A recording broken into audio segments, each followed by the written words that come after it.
Well, I can't understand none of it.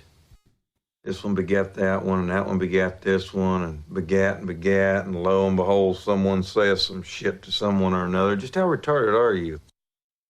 Donald J., the President of the United States. But if you want to talk about sucking Jew dicks... God-awful bunch of malcontents. I hope you all kill each other. Oh, buddy! What? I'm white, you know? I'm white. Just how retarded are you? You're a dishonest cunt! You should just fucking smile and blow me! The Almighty says, don't change the subject, just answer the fucking question. A Methodist and the son of a bitch! I hope you die. What is the major problem, do you think? Too much hormones? So you're just crazy in a retard kind of way then, huh? Rest now, brother. We have the watch, and I'll see you in Valhalla. Nobody's saying you can't own a gun. Nobody's even saying you can't carry a gun. All we're saying is you can't carry a gun in town. I think what I just gave you was terrible fucking advice. I'm very obviously gay. I look at him and I'm like, well, you're gay.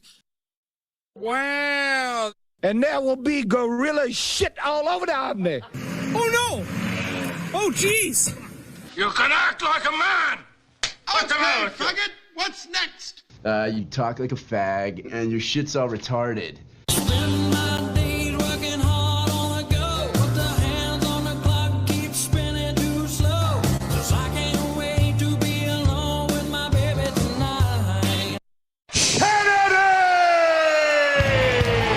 I'll fucking kill you, you fucking faggot! And you guessed it, a Jew. Oh, you sound racist.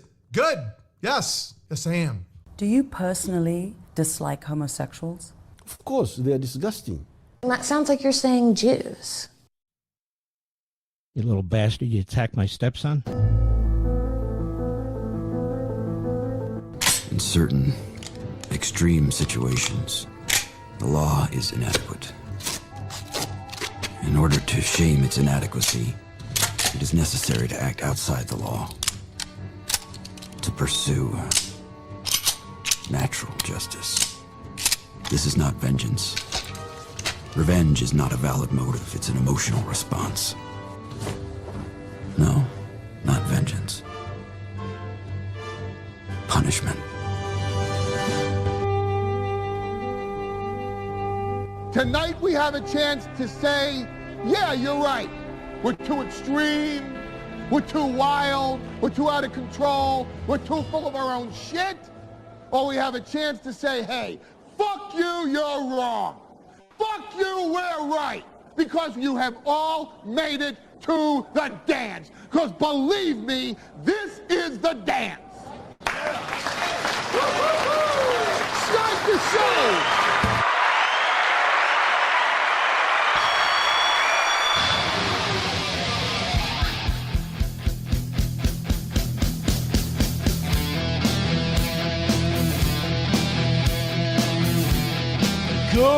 Good evening, everybody. I mean, get loud, get proud, like a pride parade, because this is the only one of these we're doing this week.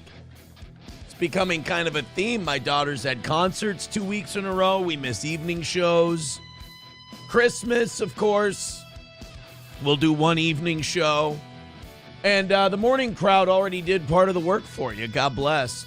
And then tomorrow, it's my birthday show that we do every year. Basically, Rumble Friday rules, but we put up decorations. We set off poppers and shit. Not those kind. I've got my wardrobe ready. I've got a fun wardrobe for you tomorrow for my birthday. And I'll try to convince you guys that, God damn it, I'm not 40.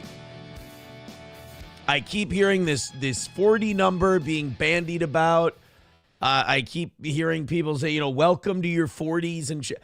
I don't know how many different ways I can say this. I am 38 years old right now. At 12:08 a.m. Wednesday morning, I will be 39 years old. I think it could be like 8 a.m. Who knows? But we're not on the 24th, so we celebrate my birthday every year on the 23rd on the show. I will be 39. I say that tonight because then tomorrow You guys won't send me my birthday cards, which are just Rumble rants and gifted memberships and links and all that shit. You guys won't send me my birthday cards with happy 40th birthday on them. And if you're not going to be here tomorrow morning, you won't send me birthday cards tonight that say happy 40th birthday on them. I want us to be very clear about what tomorrow is. Tomorrow we are celebrating on the show my 39th birthday.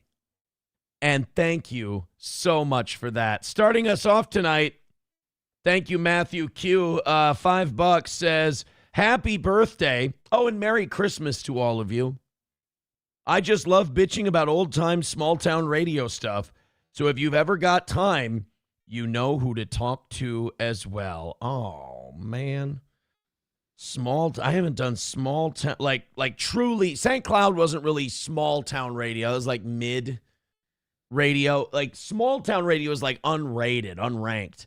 That was like Litchfield and Wilmer when I did those towns. That is, I mean, man, it's an experience. I remember having a lot of fun there.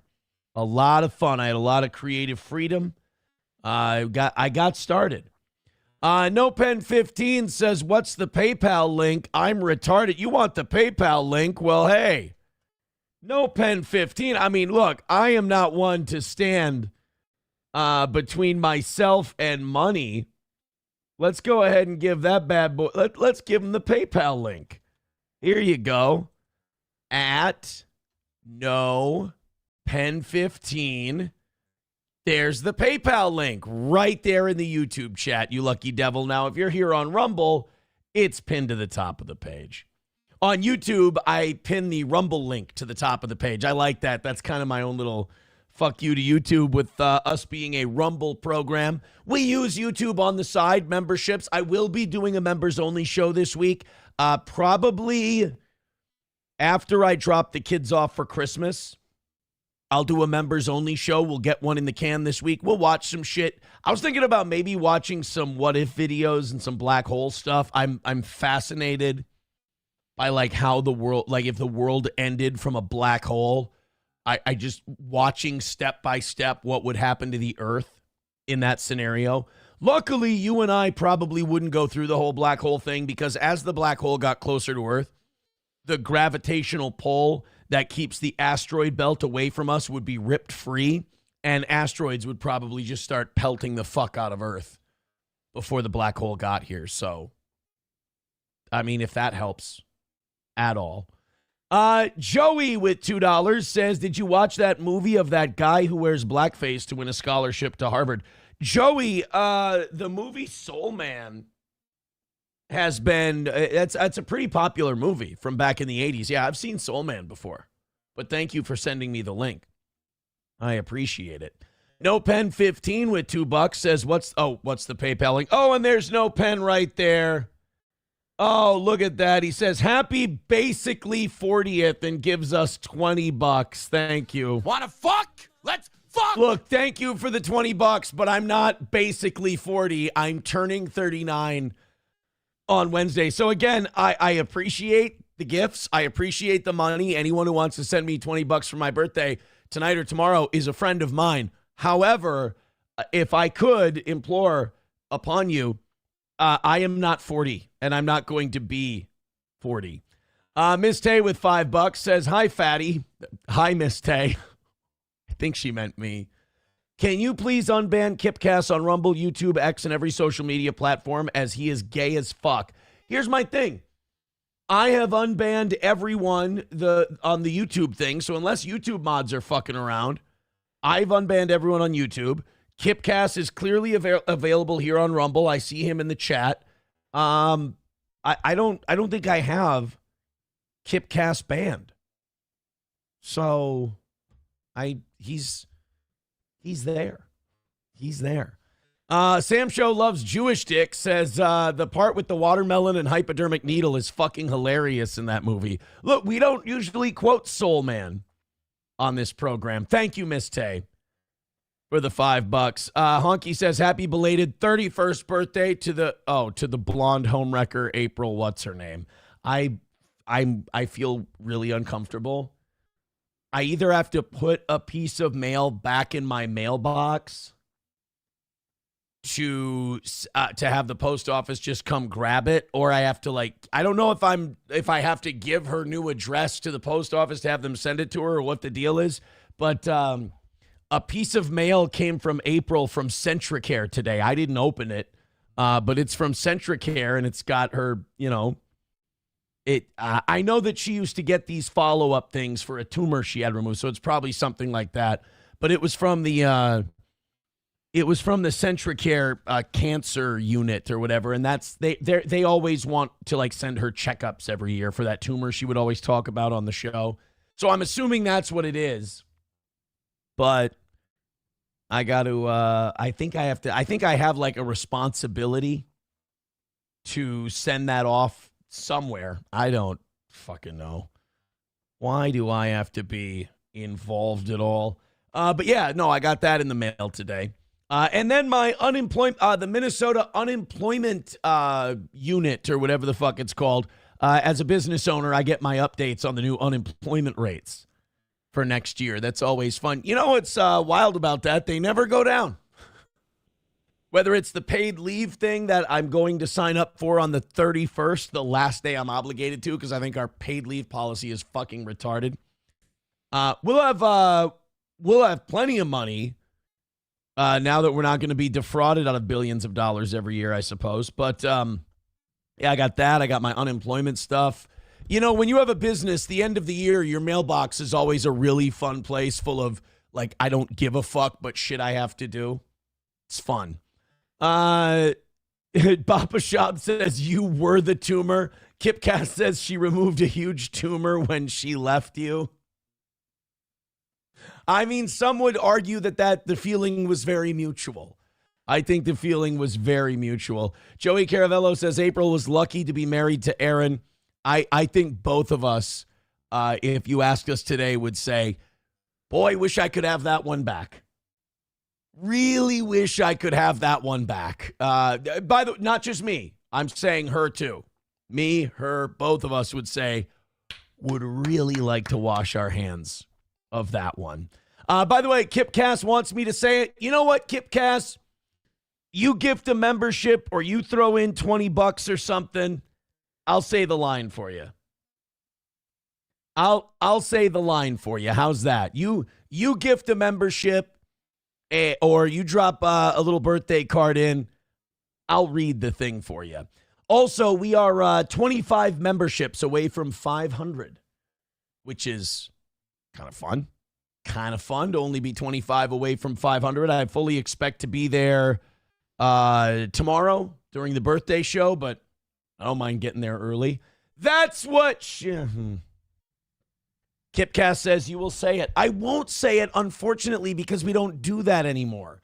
Now we just have the 5-minute rally thing. So Kipcast, I don't know, maybe you've been away a long time. Nobody went up there and told you we don't do the G word anymore. We just have that number at the end of the show. We run a little 5-minute mile and we try to get there, and it works more often than not. Rob says, is he going to say the word again twice today? I did say the word this morning. I didn't mean to, but I think you guys tricked me into saying the word this morning. You son of a bitch. All right, let's get into some stuff tonight. Thank you guys very much for the great start. I appreciate it. Thank you, Miss Tay. Thank you, Joey. Thank you, Matthew Q. Thank you, No Pen, for all of the lovely early birthday contributions. So kind. Kipcast says, how can I send money? What are my options? Well, if you look at the top of the page here on Rumble, Kipcast, you will see many links and many versions. But as I said before, if you would like to gift a membership here on Rumble, we love that. Matter of fact, guys, we need somebody to gift old Kip Cass a membership because I see he doesn't have one. And, if he's watching this program with an ad blocker, that doesn't count as an ad view for us. Son of a bitch, I can't make 3 cents off a Kipcast today. Kipcast says, damn it. I mean, you got to admit, the reason I beat them all, the reason they all gave up, and the reason the toe remains undefeated, Kipcast, is because I wasn't born yesterday. I've been here for a while, and I don't fall for no banana and no tailpipe. All right? So, I thought we were operating on a plane of mutual respect. Kip Cass says, damn it, you still got it. What can I tell you? All right, let's take a look at a few things. It is the evening show. We fuck around a lot here. It's not as heavy and Jewy as the morning show. We thank you guys for your support. I don't think I've been looking at other shows today too. Now I was shocked that we did. We were well over 700 people this morning on the morning show, and I really appreciate that. But I was looking at other live streams today. Like I saw Big Kev was in the 4s today. I'm starting to think that holiday spirit has caught a lot of people, and they are off. They are gone, and they are enjoying their holidays. So we'll see how it goes. Anywhere from 2 to 250 on the evening shows is a goddamn disaster. Anything over 3, I feel like we've done a passable job. We're starting at 140 tonight, so we've got a bit of a mountain to climb. Do me a favor, hit like, hit subscribe, hit follow, and we appreciate you being here, guys. Thank you so much for your support. Miss Tay with another $5. Thank you for the birthday card.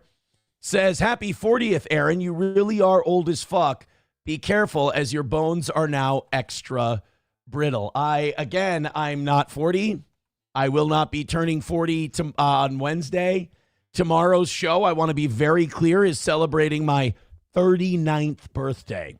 Thank you very much. And Miss Tay also gifted a membership to Kip Cass, who can no longer admit he isn't a big fan of the toe. There's so many Somalians in this bitch. Oh, boy. Now, Kip Cass, now you get no commercial interruptions, and you're officially a toe boy, buddy. Thank you.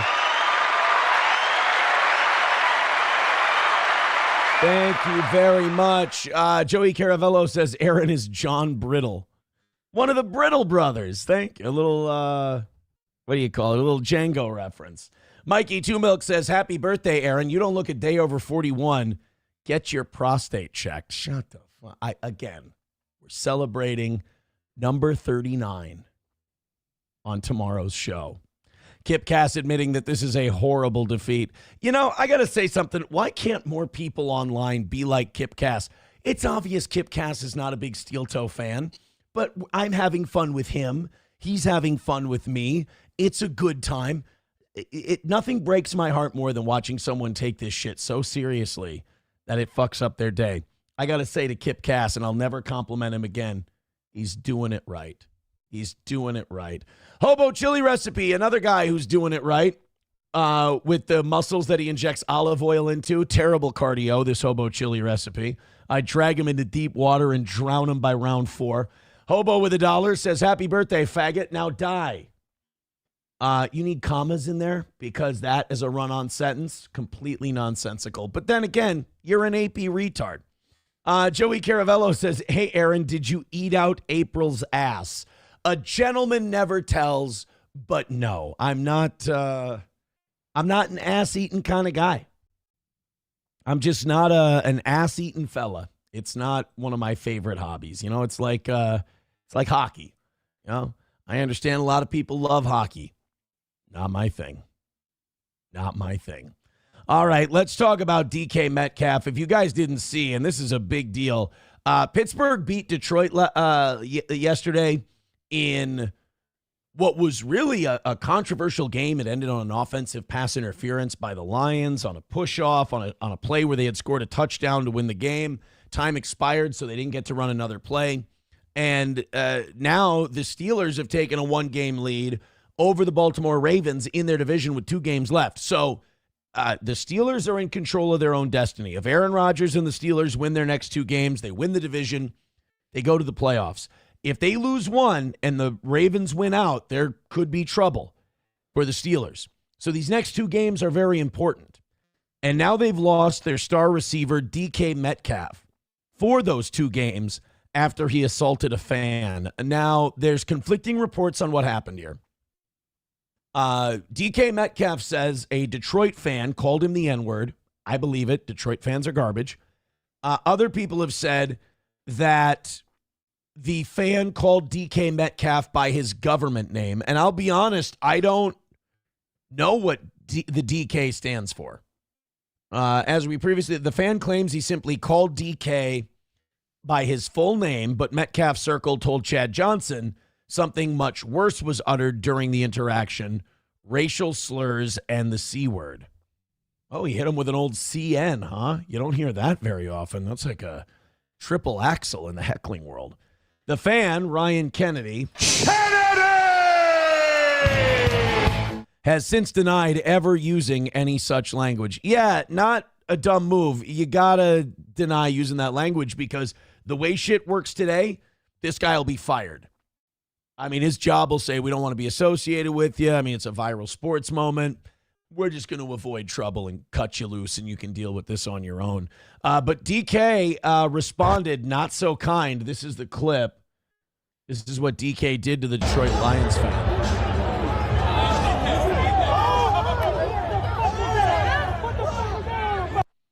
So you might say, Aaron, not a huge deal. I mean, he grabbed him by his blue wig and yanked on him a little bit. But, I mean, the NFL is not in the business of encouraging their players to put their hands on fans. So DK Metcalf put his hands on a fan. He's going to be suspended for 2 games. Honestly, I think if he were, a lesser player than DK Metcalf, he might have gotten more games. I mean, you get a DUI in the NFL, you get a 3 to 4 game suspension your first time. Pulling on a fan's hair or pulling on a fan's weight, reaching up into the stands and grabbing a fan. I mean, that's a huge no-no. So 2 games, I feel like DK's kind of getting off light. Oh, kind of punched him to kind of like uppercutted him a little bit. All right. Well, by the way, what is DK Metcalf's government name? What does the DK stand for? Don't say Donkey Kong. That's really fucking racist, you guys. Let's not make it a Donkey Kong thing. Von Kaiser says it's Denny Krinkelstein. I don't think it's... Oh, you guys had already guessed that it was Donkey Kong. Okay. You guys already guessed that it was Donkey... Okay, so I didn't need to... It's too late for me to warn you. Das Optic Nerve says, Aaron, did he call him a cool Negro? Oh, no, he called him a cunt. I'm still fucking terrified every time I do that. I still wear every time I look down 3 times when I know I'm about to do it to make sure my finger's on that proper button before I say things like cunt. And my heart rate goes up every single fucking time. Rob says, didn't Ray Rice get 1 game for popping his girl? Ray Rice got pretty much exiled from the league for popping his girl. I don't think he played another game after that video came out, unless I'm mistaken. I thought the video came out in the offseason and he didn't play another game. I could be wrong. Diddy Kong, no, guys, DK is not. Dingo Kangaroo, that doesn't. Derry Kang, Honky, I don't think his name was Derry Kang. But thank you, Honky. Joey Caravello with $2 says, I'm Grand Theft Auto 6. Do you think we will be able to pee and poop? No, probably Red Dead Redemption 3. You'll see that option come to life. Real Jack says, Aaron, don't mute yourself when you say that word. Actually bleep that shit. It's way funnier with the bleep sound. You understand, though, that with the bleep sound, I still have to mute my microphone. I can't say cunt and hit the bleep will just play over me saying the word. It's not good. By the way, I see Honky in the chat. I have a question because I think I saw this person when I was watching a Keanu clip the other day. Where's my boy Helgi been? I haven't seen Helgi in a minute, and I heard Helgi's name in a Keanu clip I was watching. I don't get it. Where's our boy Helgi been? He better be you better be sick or dying in there. Oh, by the way, thank you to Miss Tay for gifting that membership. That does put us 24 away from 500 tonight. Also, I watched the Keanu clip I was watching was about that Mary Jane girl. That Mary Jane is like she's got that faux intellectual vibe where like she talks in a way where you can tell she thinks really highly of her intellect.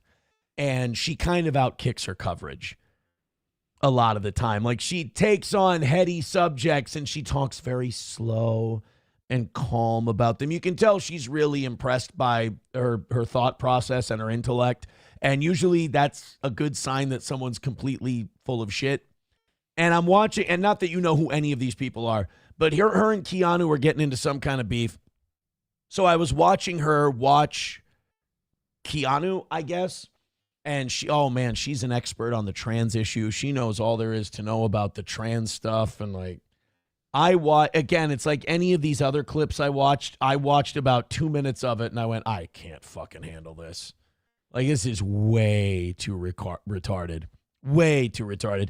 Thank you very much to Taste Fairy. He says, Decalen Zacharias is DK Metcalf's name. What?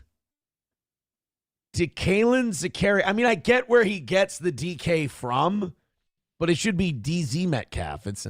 Never mind. Ms. Tay says, Helgi is in Karmic X's cooter. Didn't know he had one. Joey Caravello says, why are you siding against her? She's based. You should understand that it doesn't matter if someone agrees with me or thinks the same way on something. I'm more of a personality guy. And if someone agrees with me, but they sound like a fucking retard, usually what I'll do is analyze how I think about something and go, oh shit, maybe I'm wrong. Like, when I realized what a douche Tim Pool, Ben Shapiro, Matt Walsh, and all those guys were, I'm like, you know what? I really want to watch stuff that makes fun of those guys. So I started watching, Sam Cedar and stuff like that. And I was like, yeah, you know what? I have noticed that about those guys. They suck too. Dave Rubin, same thing. That guy sucks. So I think that's good. I think that keeps you checking yourself so you don't become like one of these Mary Janes and you don't start to think you're the fucking high and mightiest person, because there's nothing worse than someone who's preaching to you. When you're watching shows like this, you want someone who's going to throw their ideas at you, tell you what they think, but then welcome input from the audience and go, it's very interesting. Maybe I am a fucking gay retard. But like, anytime someone's being professorial, it's like, shut up. You don't. I know you think you've got it all figured out. I promise you don't. As someone who's probably got that topic more figured out than you do, I'm here to tell you, I know you don't have it figured out because I know I don't have it figured out, and I've spent a lot more time talking about this horse shit than you have. Nader P says, I said DK's name 3 times and my wallet came up missing. It's not. Mike Go says, Aaron, who's more retarded than Kiki? Quite a few people are more retarded than Kiki.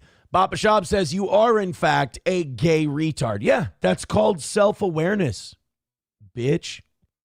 Rusty Grammer says, Owen Schroyer is the alpha male in the political show host realm. Right, but Owen Schroyer doesn't take himself too seriously, and Owen Schroyer always leaves that room that he could be wrong. And I agree with you. I really enjoy Owen Schroyer's stuff. It's not as good as Tim Pool, though. I mean, man, that guy's good.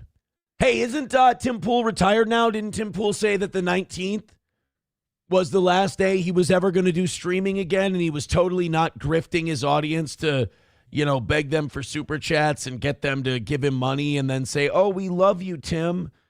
You shouldn't stop. You should come back, Tim. Did he hold to it? Is he at least retired for today? That's important. It's an important question. Papa Shab says he's probably just on vacation. Oh, I know. He'll be back. He'll be back on 29th. The 1st is a Thursday. 2nd, 3rd, 4th. He'll be back January 5th. I'm going to call it right now. You will get a Timcast episode bright and early Monday, January 5th. He will be back on the air. Papa Shab says it's the grift that never ends. Yeah, how many times is this now that Tim Pool has threatened to go away and he's going to be done and he doesn't need to live stream anymore? I feel like I've been reporting this for like 2-3 years at least. with Tim Pool. Bappa says he will go the way of the quartering soon. I saw something on Twitter today about the quartering. Like, people are saying he's cheating on his wife or he's fucking Melanie Mack or something like that. I don't know who's the short end of the stick on that one, by the way. Quartering, cheating. Pretty ballsy to try cheating on your wife at a con. Developments in the quartering, Jeremy Hambly, that's his real name. Jeremy has gone to Amfest, and it has been a disaster. From getting his booth shoved in a corner by the fire marshal to attempting to cheat on his wife with one of his co-hosts from his podcasts, it's been a rough few days for the quarter pounder. This is from a guy, Scarebro, on Twitter. Jeremy is deleting comments on this stream that are asking why he was trying to take Melanie out to dinner alone. I saw that. Yeah, the quartering was like Melanie and I are going to dinner. Now, Melanie Mack is the 40-some-year-old, you know, she loves the gay F word, hates gay people, really hung up on the gay thing because didn't her husband, like, leave her for dudes? Well, her husband left her either way. And now I think Melanie Mack is like a childless 45-year-old. And if you're a childless 45-year-old, I'm sorry, you're going to have to fuck the quartering. I mean, look, those are your options. Your options are basically me or Jeremy Hambly, and God have mercy on your soul when those are your options. I'm really sorry. But, you know, it's kind of like it's like the Vikings quarterback history. You know, you're in the market of, you know, he really used to put up great numbers and he's really struggled, but I think I can unlock the key to him putting up some good numbers again. The problem is, just like with those like a Sam Darnold, right? The problem is, Melanie, you're going to go with those guys. They're going to figure out that stride again, and then they're just going to leave you for a big deal somewhere else with another team. That's what sucks about those reclamation projects. But let's see Jeremy, who looks like a man cursed by a wizard. Let's see what this accusation is that he's trying to cheat with Melanie. These tattoos will not age well, Mac. Let's see what these two midlife crises are up to. Yeah.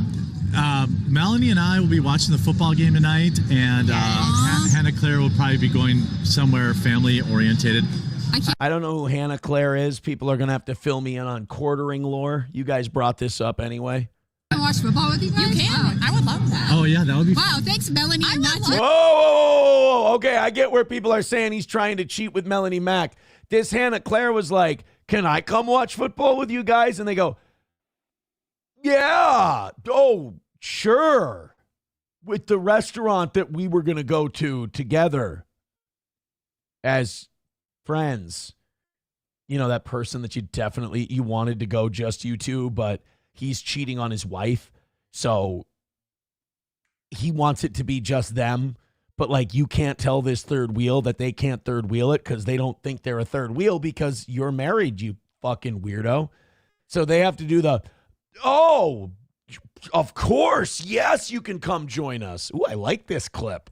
And Hannah Claire will probably... And let me clarify.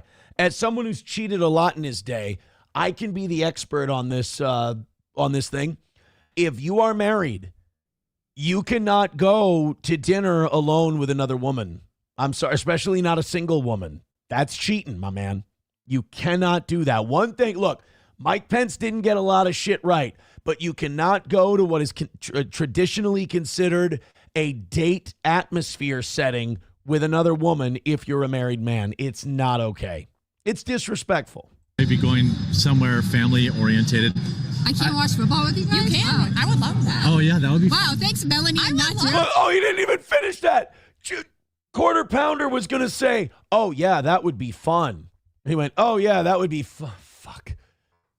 Damn it, I'm trying to smash a 43-year-old tattooed pussy, and now this plain Jane wants to come along. God damn it. That's the problem with guys like quartering that never got pussy when they were younger. Now he's got enough fame to pull like 6s and 7s. 6, 7. And he can't say no. He never developed as a young man the mechanism to say no to mid pussy. And now Melanie Mack's throwing it at him because she's irrelevant and she's trying to claw her way back, and she can do it off the back of the quartering, literally and figuratively. So I want to watch Jeremy fucking respond to old cockblock McGillicuddy right here again. Ball game tonight, and Hannah Claire will probably be going somewhere family orientated. I can't watch football with you guys? You can. I would love that. Oh, yeah, that would be Wow, thanks, Melanie. Oh, yeah, that would be...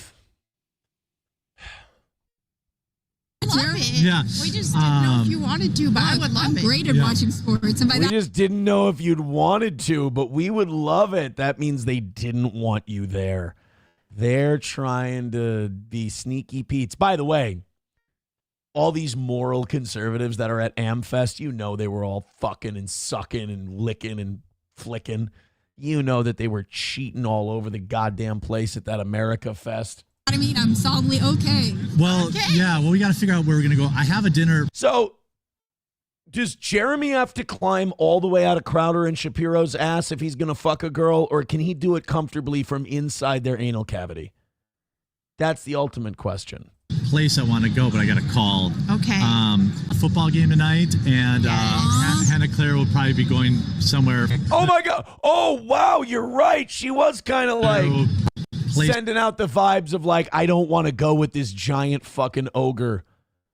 And by the way, you're watching football at a place you have to call ahead to first, bro. That ain't how sports bars work. You're watching you just go when you sit down. You don't call ahead. You got reservations at B-Dubs.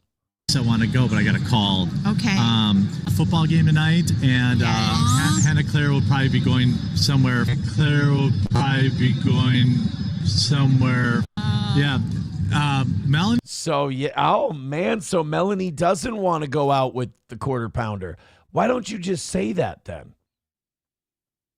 Why don't you just say that you don't want to go to the football game with the quartering? I mean, if you're in a position where you can't say no to the quartering, your fucking career's over anyway. Don't worry about it. Just say no. Miss Tay says quarter inch just got cock blocked. But I think Melanie Mack might have wanted that girl to cock block Jeremy. I don't think she wanted to be in that situation. Sam Show loves Jewish dick says absolutely. These people stand for nothing. Morality only means when they're talking about others and not themselves. Look, you're never going to see me be like, oh, yeah, this guy just needs to do this, or this guy, he's a piece of shit for doing. Look, there, but for the grace of God go I. I've been a fucking piece of shit, and a lot of times publicly. So I understand. I get it. I've been there. All right. But I want you to learn from my bad beats, quartering. When it comes to cheating, the fucking you're getting is not worth the fucking you're getting, my friend, respectfully. So knock it off, you big. You see how you're like a fat, ogre-y looking guy with weird black bags under your eyes? You're not even a catch for your own wife. Be thankful for what you have. Enjoy it. Appreciate it. Enjoy your money. Keep your dough. And don't be a fucking dipshit. Especially if you're going to throw it away. Not for Melanie Mack. Jesus, Jeremy. Avenge me. $1 from Rob says supposedly Grindr went down like 5 times in the AmFest area. Dude, those conservative guys are all so fucking gay. You think those guys love pussy? The ones who are so, like anyone who says, our culture needs to be, we need to watch the morality of the moral compass of this nation. But I mean, you don't smell the full of shitness oozing out of these fucking Peter pumpers? Come on. Of course it's gay there. It's gay all over the place. I mean, what's his name? Milo outed Benny Johnson. Benny Johnson's fucking around with dudes. So no. I don't have a problem believing that Grindr went out in the AmFest area. Honky says Jeremy Simpton class today. Very good. Historically White says you should see her without all the makeup. I'm not going to give her too much shit. I mean, she looks good. Melanie Mack doesn't look terrible. It's her personality that makes her unlikable. Let's be very clear. Historically White says Jeremy's AmFest streams were a disaster. Well, I mean, really the only reason you should be going to those is for like clout and access and networking. I mean, the shows you're going to do there are going to be fucking terrible. The sound is bad. The distractions are everywhere. When are you going to have time to go prep a decent show? It's all just going to be filler nonsense. You go there to try and get interviews with famous people. You bring them onto your show. Try to network, get some kind of agreement where you can make content together and, see if you can leech off of other people's fans to grab some for yourself. That's about it. Rusty Grammar says, we're just glad you realized your mistake, bailed out, and took the high road with God. Continue your faith, for Christ is king, brother. I just need somebody to go to Catholic Mass with me. Ryan the Garbage Man says, what did SP think of your eating ass stream? I think I skated on the eating ass stream. She said she wasn't able to catch the show today because she's getting all her work done for, the end of the year and everything. So she didn't hear the ass eating dream segment today.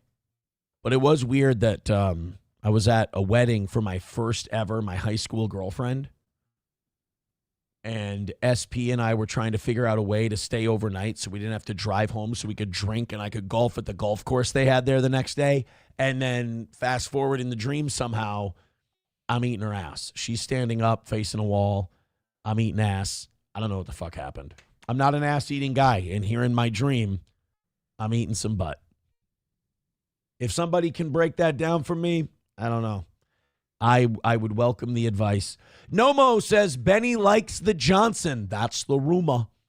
Landers says Benny Johnson is 100% closeted homo. Same with Jack Penisobic. I don't think that's how you pronounce it. I think it's Pasobic. Oh, you're doing a gay thing. I get it. No, so she didn't. SP knows nothing of the, as we're calling it colloquially now, the ass-eating dream. I want to save that quartering segment for a clip at some point. It's been a long time since we've given old Jeremy any kind of shit. Guys, gift a few memberships. We do appreciate that. You've been so generous tonight. I appreciate it. Numero uno, Josh Denny-fan with $1 says, hey, Toe, Whitney Cummings is threatening her sister with a digital restraining order. Is this a thing? Any advice for Ashley Cummings? A digital restraining order? My sister is threatening me with a digital restraining order. And then she put up pictures of Ashley Cummings chats with Chad Zumock about... Wait a minute. So, hold on. You're saying that Ashley Cummings talked to Chad Zumock, so now Chad Zumock is going to end up getting Ashley Cummings slapped with a... Oh, that's fantastic. So then Whitney said, this is more than enough to get the digital restraining order on you. Thanks. You will never be accountable. To attack me will be even more insane. So sisters are fighting over internet podcasts. I guess it's good PR for Chad, right? I don't know anything about digital. Here's what I know about restraining orders. Once you go through the process and they're confirmed, usually they attach the digital part to it. So, like because I've been on both sides. Hey, everybody. If you don't fight it, it just is what the TRO says, and it just becomes official. Now, if you fight it, the problem is you have to find out where there was you have to basically dispel everything in the original and say it's not true, it never happened, because a judge has already decided that what's in there is enough. Now, if you fight it, you can't go, oh, that person's a bad guy, or wait till you hear what they did. What you have to do is take the actual points one by one of this order and prove that the opposite is true or that it's not true. So if you fight it, a lot of times you'll end up getting more restraints on the order after fighting it. It becomes kind of, that's why I would if you get one, I would say just take it and that person's not important to you anymore. Like, who gives a fuck? But as far as Whitney Cummings, I don't know what her and her sister are saying about each other online. I don't know if it is enough to get an order. I'm not sure. I've never been in a position where they're iffy. I've always been in a position where they're fucking rock solid more than enough. So I'm not sure what their situation is. Numero Uno says, digital restraining order sounded made up to me, to be honest, but I figured Aaron would be the expert. Didn't let me down. No, you can make the online stuff part. You can ask for it to be part of the order. There's a part you can fill out, and I only know Minnesota. There's a part you can fill out where you can ask for it to be enforced on social media and digitally. That's usually a little tougher. You usually have to get that by going through the process. Because if you get a TRO, those are usually going to be pretty broad. Until you get the full one, then you can get it fleshed out by a judge a little more. That's what I know about the whole situation. But I guess it also depends state to state. Do digital restraining orders exist? For online harassment do exist, allowing courts to issue protective orders for cyberstalking, threats, or severe online abuse, preventing contact via text, email, social media, and sometimes even forcing removal of harmful content. Though you need strong evidence of a pattern of harassment causing distress or fear, these orders functions like traditional ones, but specifically cover digital interactions. Yeah, so there is no specific digital restraining order. What it is a normal restraining order with an endorsement for digital as well. Numero Uno with $1 says Ashley is telling seemingly truthful things about how Whitney has treated her and her parents, and Whitney is trying to silence her. I don't know. That's very interesting. I don't know much about their interactions, so I'm sorry that I can't be of more help, but that's about the best I can do for you. 215 of you checking out the toe right now. Hit like, hit subscribe. Yeah, we're definitely going to be lower than usual heading into Christmas. Thank God we're only doing one evening show this week. If you'd like to send in a little Merry Christmas or a little Happy Birthday and you're not going to be here tomorrow morning, feel free to go ahead and gift a couple of memberships tonight. End of Silence says Toe should do Tuesday through Thursday. WWE Raw is on, and Liv Morgan's Camel Toe is back in wrestling. I watch Raw. I do. I watch it after the show usually, or on Tuesday mornings after the morning show. Yes, I do. But we tried Tuesday through Thursday. I guess it wasn't so bad. But, yeah, the evening show is struggling in general. It's kind of a weird time for us because while the morning show is doing better, especially on Rumble, the evening show is doing worse. So kind of got to take the good with the bad. The good news is I think in 2026, we're going to be able to lower the evening goal immediately. We did very well in 2025. Johnny's going to get himself a year-end bonus. Oz is brand new. We were able to hire Oz back, and also I think an evening goal drop is in the cards, which would make it a lot more. Oh shit, I said goal. Fuck, too bad Kip Cass isn't here. He would have won tonight. It'll make the failing of the evening show a little more palatable, if you will. Chad Buzmak says, Toe, can you get me your very based lawyer to counterclaim that shit Dick Zumock? Okay, Buzmak, in all seriousness, no gimmicks, no. Isn't my lawyer that I have right now, isn't he fucking fantastic? Guys, if you ever need anything civilly, I mean, Brian Johnson with Heller and Thien, the guy's fucking incredible.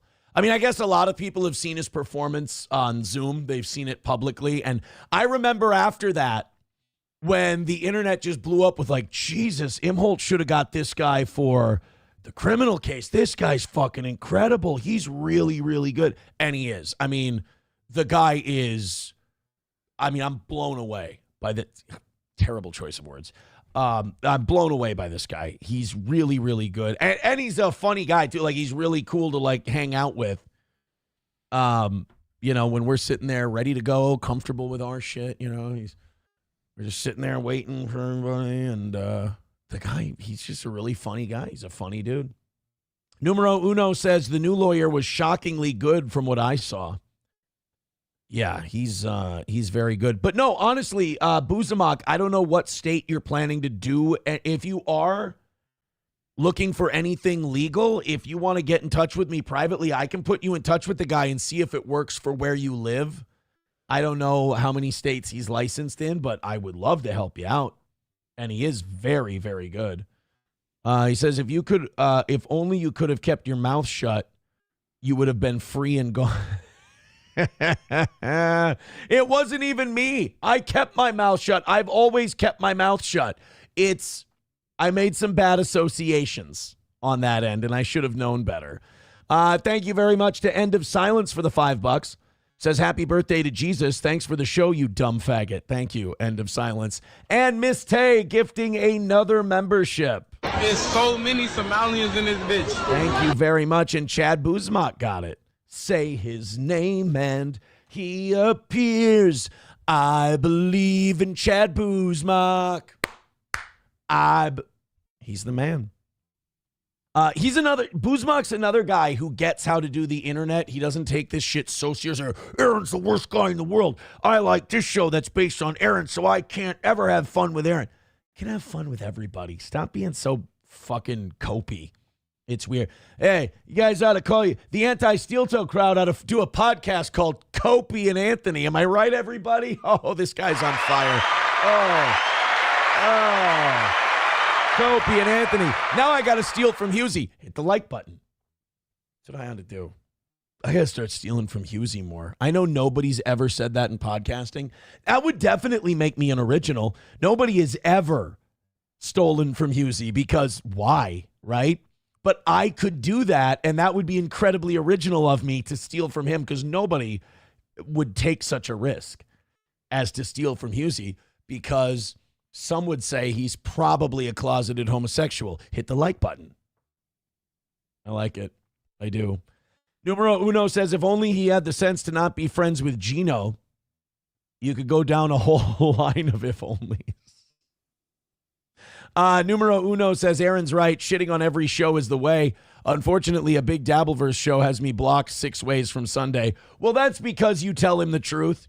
He's a very insecure man. And when you look at the intellectual level of who follows him, you can see that it takes a certain kind of person to believe that level of bullshit. And just pity them, really. Landers says, free Chad Buzmak. Yeah, so I saw this thing where I guess Buzmak, oh, by the way, that puts us 23 memberships away from 500. Guys, 23 from 500. All I want for my birthday is to get to 600 tomorrow. Let's start with 500 today. Hit the like button. So Buzamak's doing this thing. He's doing this thing where he's streaming Chad's show as Chad streams his show. And he's not providing any content. He's just stealing it. Essentially, if I may, Buzmak, I know I'm not your lawyer, so it's okay.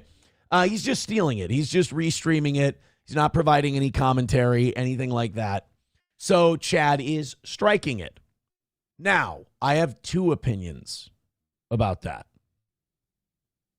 One, Buzmak is being a naughty boy. He's being a naughty, naughty boy. However, I think it's a bitch move to strike people for it. I mean, I've been sniped 6 ways to Sunday.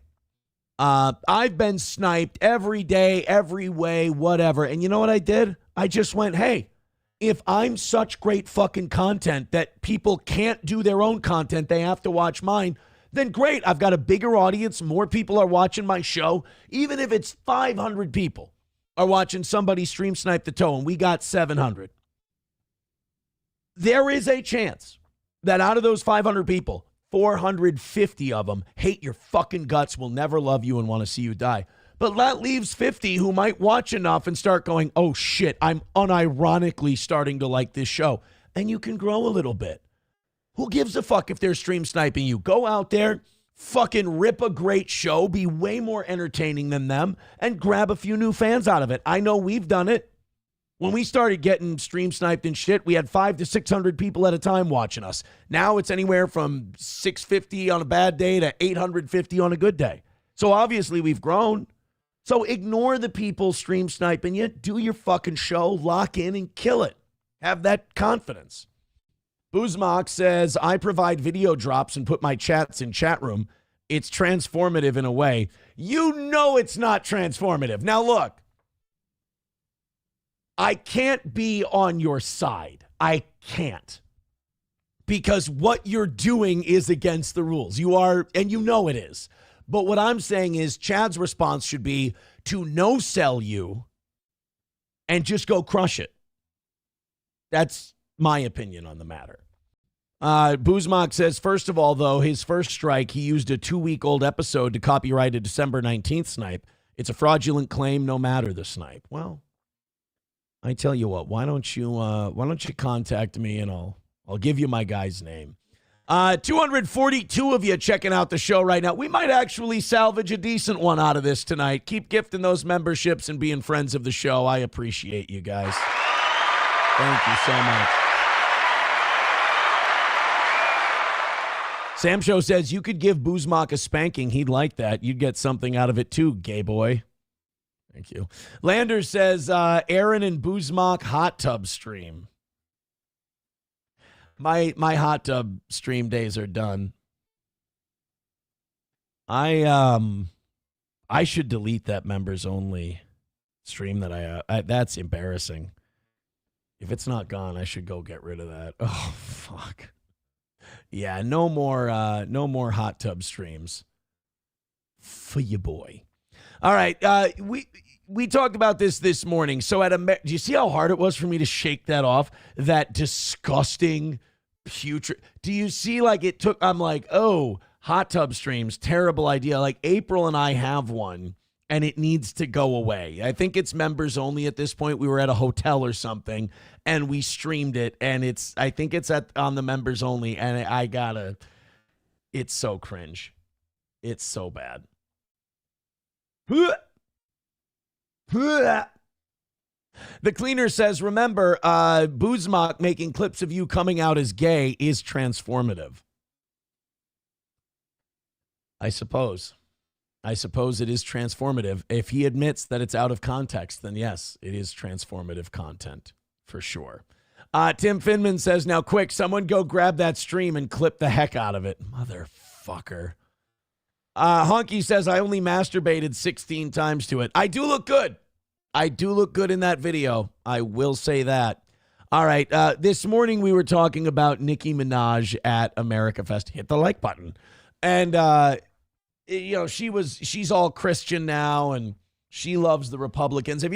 Did you ever notice that when a lot of these singers and actors' careers start to go to shit, they go to the right-wing Christian grifter angle?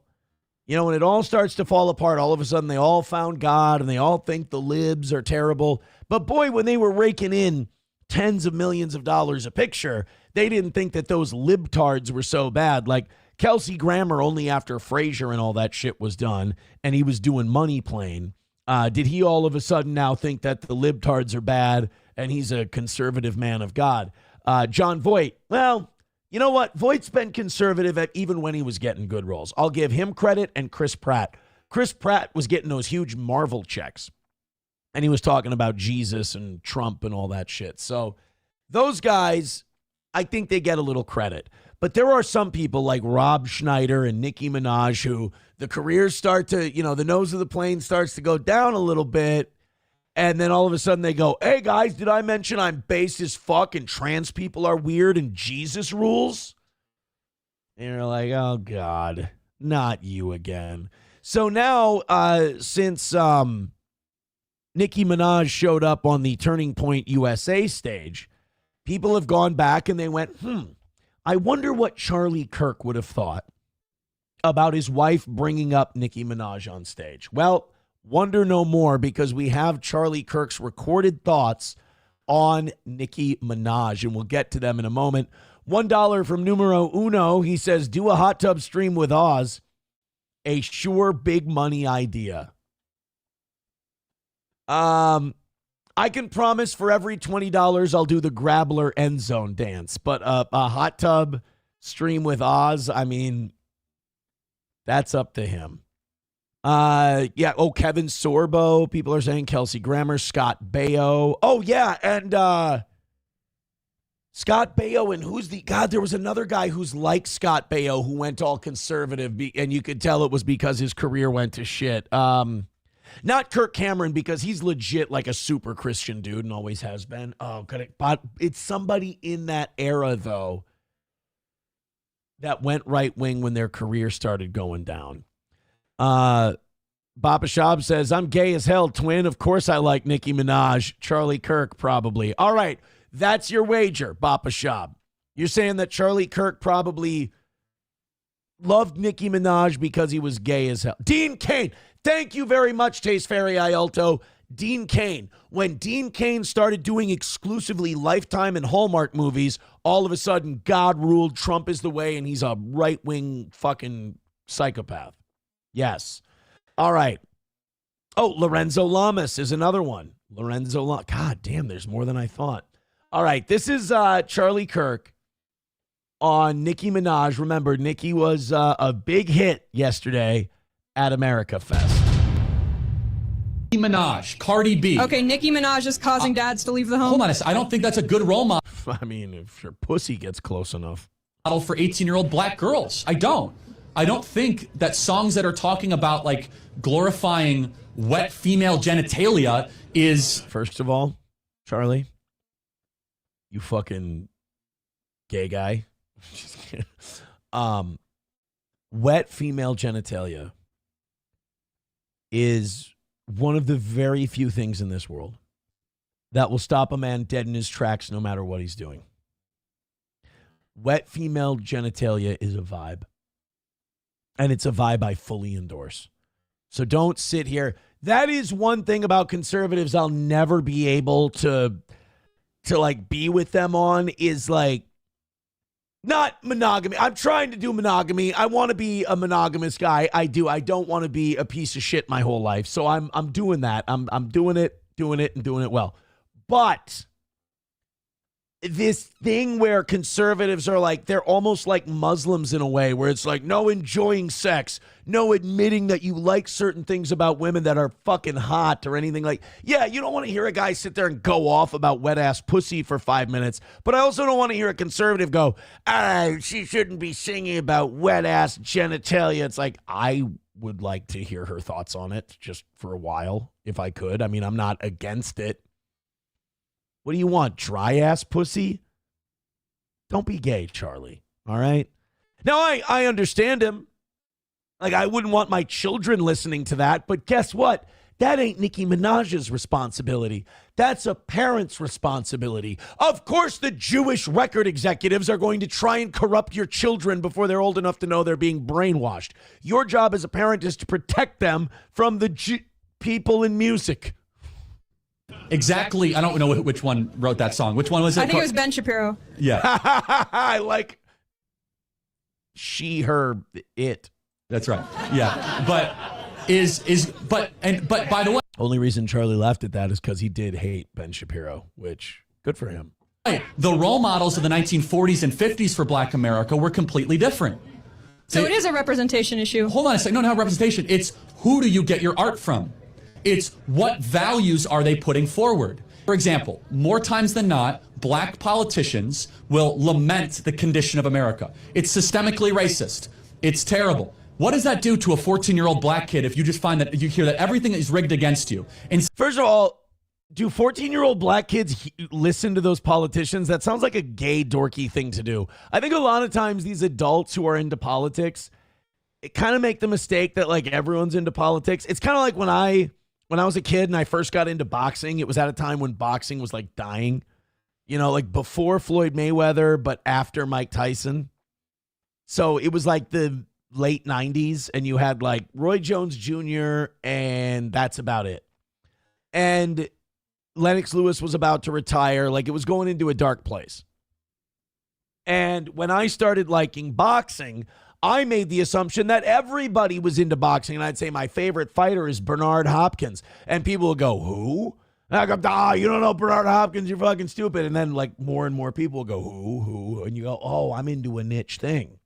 So like these guys who are super into politics are like, what do you think these 14-year-old boys are thinking when they hear a politician talk about the black community? It's like they're not listening to politicians talk about the black community. They're listening to Nicki Minaj talk about her, or Cardi B talk about her pussy. Instead, they should be saying, hey, there might be some barriers, but if you believe in yourself enough, you can achieve in this country. It creates a form of social condition. Why? So the black kids can go, look at this corny ass nigga over here. Man, shut the fuck up, bitch. You sound gay. Like, again, it's like the parent who teaches their kid, if any kid ever bullies you, give them this speech about how you're strong. And it's like, yeah, so why? So your kid can get punched in the head and have his lunch money stolen? No. Of low expectations, and that's not my argument. You know whose argument that is? Barack Obama's. Oh, well, then we all have to. But wait a minute. I thought he was full of shit. That's another thing I hate about conservative politics. When it's convenient for them, Barack Obama's dumb and ignorant and a retarded guy with shitty ideas. But when they can manipulate black people or white liberals, then all of a sudden they'll quote Barack Obama. It's kind of how like Alex Jones will talk about conspiracies, and I love Alex Jones. But then when he needs to make a point, all of a sudden FBI statistics are awesome. They rule. It's like, come on, do we trust these people or not? I don't necessarily agree with everything you said either, man. Barack Obama said, number one, we need more fathers in the home. This is when Barack Obama didn't go super woke. Barack Obama's a liberal. I don't care what he's got to say. Okay, but Barack Obama, then secondly, he said that we can't keep telling our black youth that you can't succeed in this country. Anybody can succeed in this country. And Obama was right when he said that. Obama was correct when he said oh, fuck, Charlie Kirk was a libtard. No, I just... you know, Charlie Kirk's kind of, I think we can say it now. He's been dead long enough. Charlie Kirk's got like that Tupac, Michael Jackson thing going for him where he died at a time where he gets to be this legend instead of like flaming out. Cause I think people would have gotten tired of his fucking shtick. Like, all right, we got it. Like kind of how we got tired of Crowder's shtick when he was like that moralist. You know, like, I was a virgin until I met my wife. And then, shut the fuck up, dude. Quit being gay. And it wasn't until Crowder went through a rough patch. Like, America won't respect a guy for too long until they've gone through something, until they've got some dirt on him and they resurrect again. We like to tear him down, but we like to watch him come back. So remember when Crowder was, like, yelling at his wife and treating her like shit? We got to hate him. That's the downfall of Crowder. He got knocked down off that moral high horse he was on. But then guess what? He came back as a piece of shit. He came back and he went, you know what? Fuck you. You're right. I'm divorced now. I got a new bitch, but I'm not going to be squeaky clean fucking Mouseketeer Crowder anymore. I don't give a shit. I'm going to talk about this. I'm going to have Nick Fuentes on my show, all this stuff. And Crowder's been kind of based lately. I think with Charlie Kirk, there was going to come a time where we were going to go, all right, we fucking get it, Mickey Mouse Club. Jesus Christ. But now he's dead. So now you notice he is whatever anyone needs him to be. He's this moldable, shapeable clay of political thought. And everyone gets to put their own biases into what Charlie Kirk believed. And now that becomes what Charlie said. Whereas if he would have lived, people would have went, all right, you go to colleges and you talk to retards. We fucking get it. So I think he's kind of getting like the Tupac benefit a little bit. I don't even know if we're ready for that conversation yet, by the way. I don't know if you guys are ready for that one. $1 from Numero Uno says, wet or dry, Aaron just prefers that it's ass pussy. Oh, fuck. That was, how am I supposed to be mad at him? How am I supposed to be mad at him when that was funny? Hit the like button. It is fun to do. Now they are listening to Kodak Black and Eminem for information on the black community. It's good to listen to a white guy on that, you know? TPUSA is trying to make him the new Jesus, says historically white. Yes, of course. And it's annoying to watch. He was a guy who thought some shit. Charlie was killed by our government like Kennedy. They don't like young, strong opposition. They were fine with him when he was fucking sucking Israel's cock. Dinosaur Fuel says, happy 40th birthday, Aaron. 2 things. 1, I'm not 40. 2, Throw a little birthday card in there, my man. Numero uno says Crowder is still a faggot with implants. 1,000% cannot agree with you more. However, he's also gotten more based and less of a whiny moralist asshole since he got found out to be a little bitch. That's at least what I think. Would you says, if you think Turning Point USA cares about its message, Aaron, you're fucked right there. I think they care what message they put out there to people. I don't think they have fucking beliefs at all, but I do think they care what they're pretending to be to people, 100%. 245 of you checking out tonight's show. Yeah, it's lower tonight, and it's going to be lower tonight. I did notice that about every stream I had pop up on my YouTube today. It was not what it usually is. We are getting into Christmas. Here's what I'm hoping to do. I'm hoping to squeeze one win out of an evening show this week and then head to our birthday show and take a long-deserved break for everybody for Christmas. So please and thank you. 23 memberships away from 500 tonight. So please help us out on that. I appreciate it. You remember that guy, that Nickelodeon star that we played on today's show? The guy who was from that show, Ned's Declassified.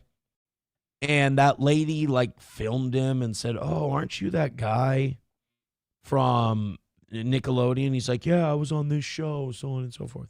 And then she didn't help him at all, just filmed him, and he's looking homeless and shitty and all that stuff. That really did bother me quite a bit. And it also bothered the guy who played Goldberg in the Mighty Ducks. You remember Shaun Weiss?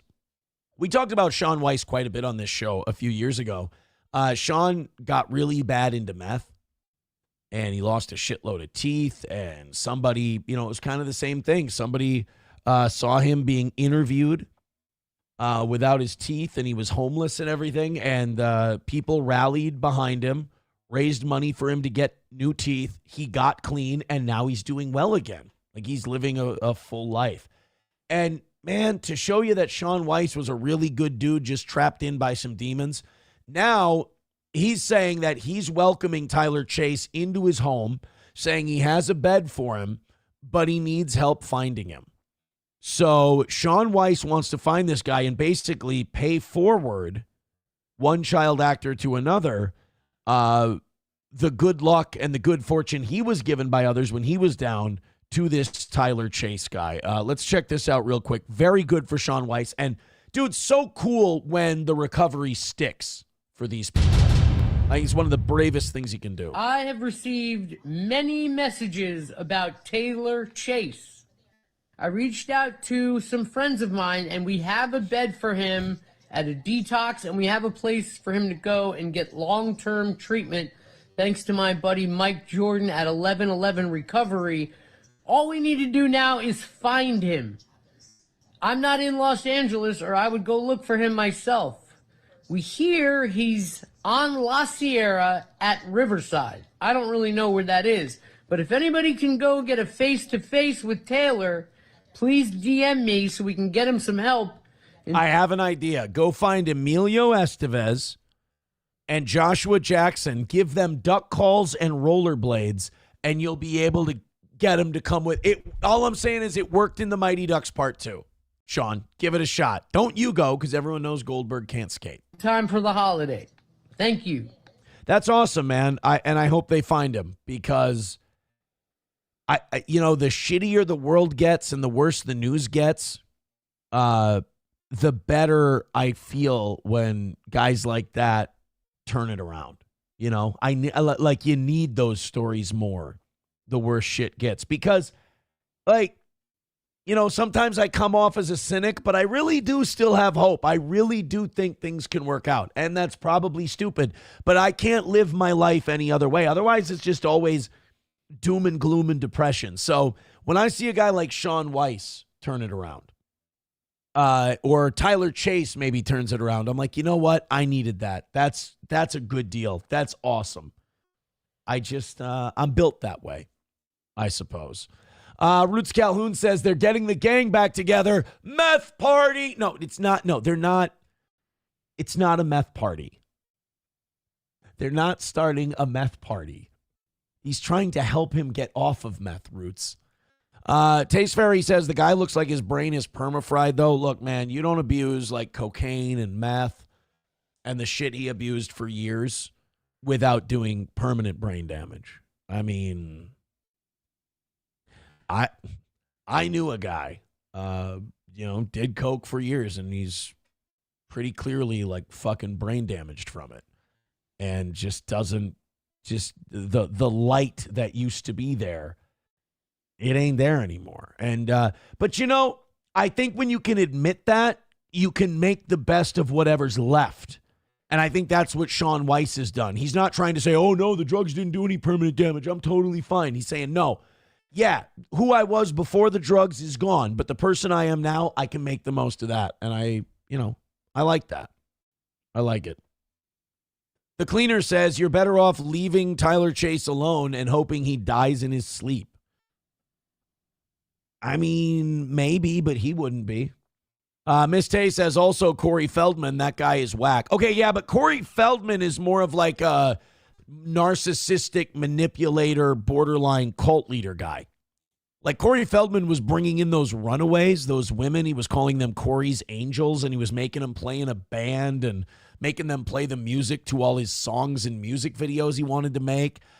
Made them stay in his house, bought them all their food, like wouldn't let them go out. It's fucked up. You go look into that Corey's Angels thing, and it's, a lot of those guys who go through tough times in Hollywood, they kind of either destroy themselves or destroy everyone around them.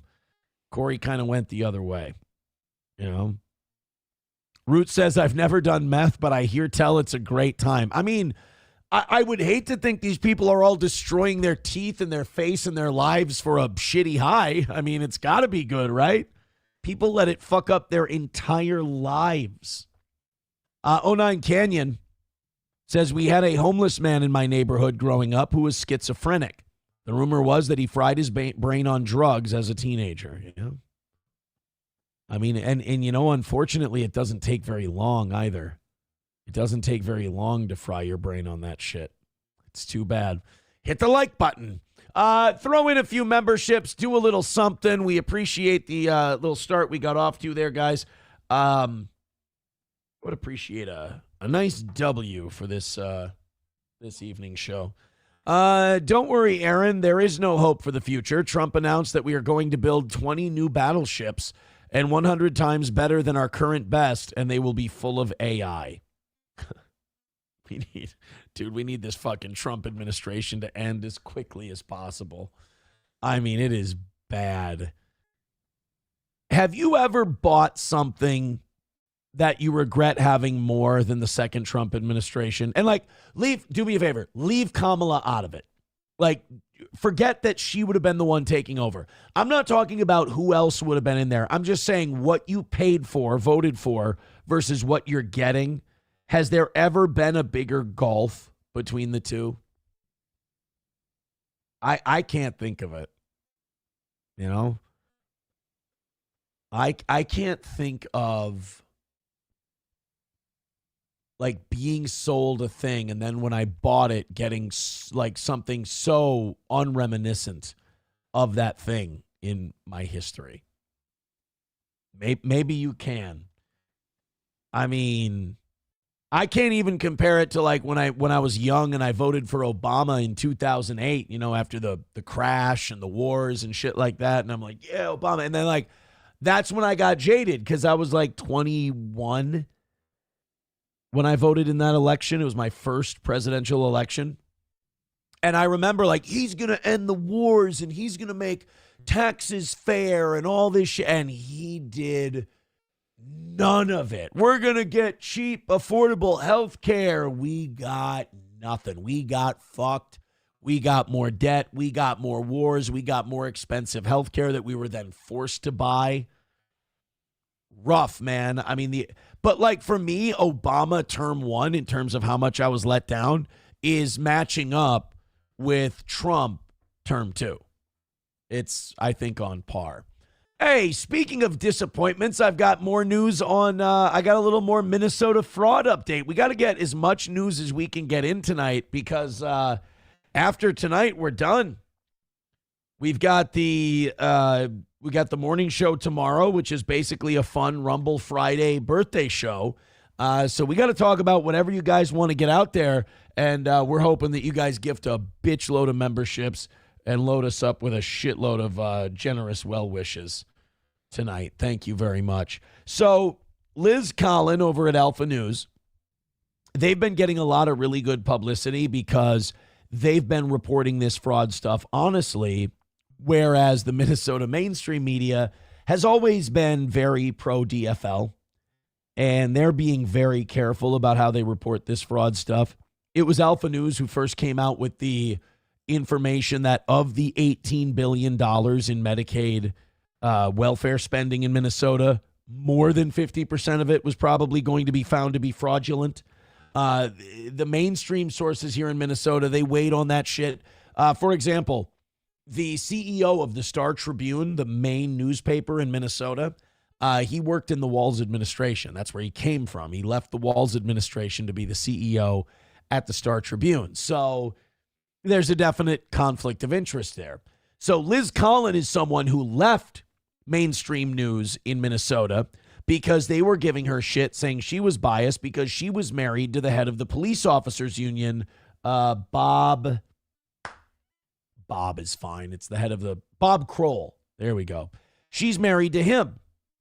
And she would bring up to the news, like especially with George Floyd, like, hey, aren't we going to report the fentanyl numbers? Aren't we going to repeat, we've got all these police officers saying that they learned that knee on the neck restraining technique when they were in training in Minneapolis. Aren't we going to report that? Don't we want to report? And they would tell her, no, we're not going to report that. Stop it. No.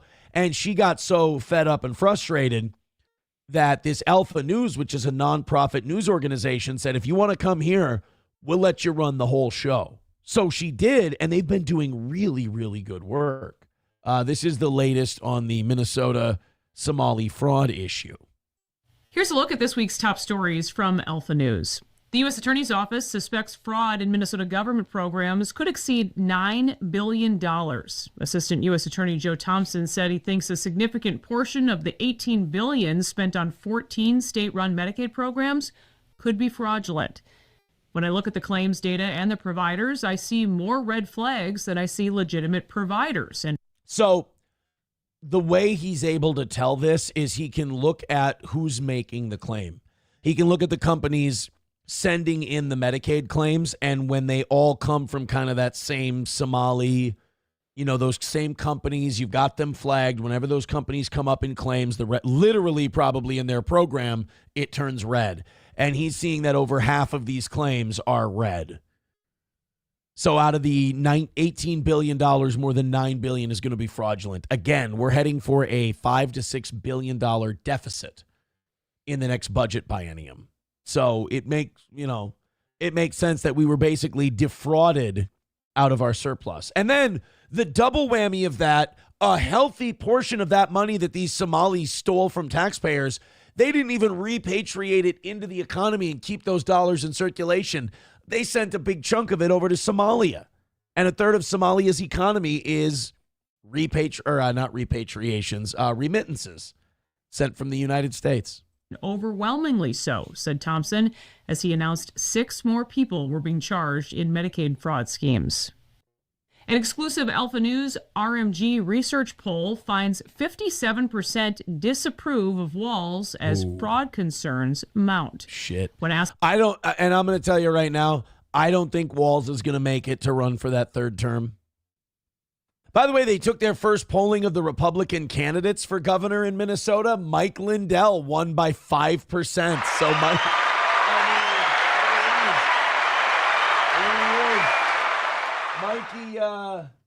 Mikey, they like you.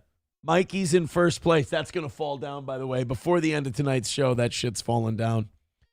But Walz is, I don't know. I think he'll escape any kind of like charges or anything like that. But I think he's going to agree not to run for a third term. I think he'll finish out his second term, but I don't think they're going to have him run for that third one. About next year's gubernatorial election, 40% of those polled said they would vote for Governor Walz, and 46% said they would vote for a Republican opponent. The poll found that Walz's approval rating is underwater by 15 points. And honestly, if I were the Democrats, I would leave him out there to hang for a little longer and wait for it to get really, really bad for him, and then pull him out and put in another Democrat and have that Democrat bash the shit out of Walz and be like, we're going to take back our party and make it moral and good and blah, blah, blah. Let this guy get all the mud and dirt and piss and shit on him and then kick him the fuck out and bring the other person in as like a white hat savior. That's going to be your only chance to win. That and the Republicans being dumb enough to nominate this big dipshit as their gubernatorial candidate. I mean, I'm telling you, man, I love the character Mike Lindell. I really think it's funny. Don't let this guy anywhere near being governor. It's a terrible, terrible idea. And I really hope it doesn't happen. Bappa Shab says, crack salesman or gay fraudster? Now, wait a minute. I must stick up for Mike Lindell here. He is not a crack dealer. He was a crack user. He was no share bear, all right? When Mike got his hands on some crack, he smoked that crack, all right? He didn't share it or sell it. You can be positive that if Mike Lindell got crack, that crack was going to stay out of the hands of school children because Mike Lindell didn't share. He was not a puff, pass kind of guy when it came to his crack. The cleaner says, talk shit about Mike all you want. Mike still hits his goals. Hey, look, nobody on this end is sitting here saying that they don't notice their evening show rotting. All right. But thank you guys if you want to gift some stuff here. Mike Lindell winning that poll shows you just how serious Republicans are to win. Dude, it's been my entire life here in Minnesota. The Republicans have seemed to be experts at snatching defeat from the jaws of victory. It's remarkable how good they are at it.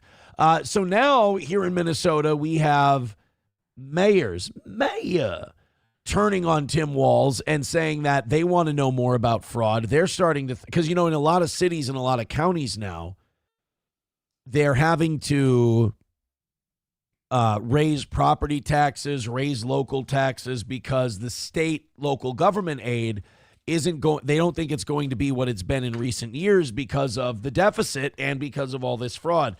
So they're starting to see Tim Walz as a guy who's basically costing their taxpayers money, and that the cost of all this shit is getting passed on to local governments in the form of property taxes and shit like that. So let's hear Fox 9's reporting on that. Learning the Feeding Our Future case was just the tip of the iceberg for fraud in Minnesota. Now, that is according to federal prosecutors who shared staggering new numbers today. As So Young Kim reports, more than half of $18 billion spent on Medicaid programs in Minnesota could be fraudulent payments. Ah, fuck. The U.S. attorney's I got to show you guys something real quick.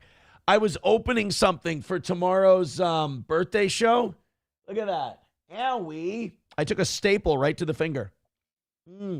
Ow, shit. That got a little deeper than I thought.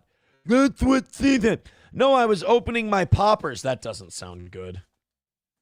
But I was, I was opening I've got my poppers for tomorrow. You guys, if anybody who gifts 5 memberships will test these bad boys to see if they're working out pretty well. But, I'm going to put those over here for tomorrow's morning show. And for every, $20 that someone sends in tomorrow, we're going to light off a popper. And that'll be all kinds of fun. But, as I was opening these, I ripped one of the tops open and I sliced my finger on a staple. What a punk bitch. Take a look at these. Like a pretty little chorus line right behind me. Sorry, Mike. I'm getting ready for the birthday show. There you go, buddy. He'll celebrate with us tomorrow. I got that. Check it out. I got a nice little happy birthday sign that we're going to hang right back here. That'll be fun. I'm going to have my nice little gay sunglasses. And then I'm going to I have a very special outfit that I'm going to wear for my birthday tomorrow. You guys are going to love it. But yeah, let's throw in a shitload of money tonight and let's test these fuckers out. That's what I say. Your Christmas shopping should be done. That should be all finished. I got the last of mine done today. I'm in the spirit now, man. I am in the Christmas spirit. Look at that. Here's my poppers. Boy, she's still going. Take a look. She still wants to leak a little. All right, back to the fraud. Office had warned about the iceberg of fraud they saw ahead earlier this year. I saw a Blackberg, but iceberg, fine, whatever. Now prosecutors are giving a sense of just how big the problem could be. What we see in Minnesota is not a handful of bad actors committing crimes. It's a staggering industrial scale fraud. It's not just a few bad actors. It's a shitload of East Africans. It's fucking based. Federal prosecutors say they're just getting started looking into Minnesota's social services fraud schemes. Officials say they... So do you think we should all just leave right now and go back to our country, or should we try to stick this thing out? Please go back. Please go back. Please go back. I think it would be funny if they found out Ilhan Omar really did commit immigration fraud and she had to go back too.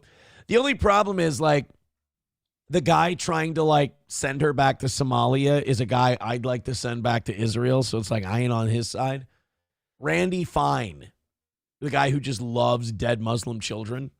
Randy Fine proposed sending Ilhan Omar back to Somalia today, to which I have an idea.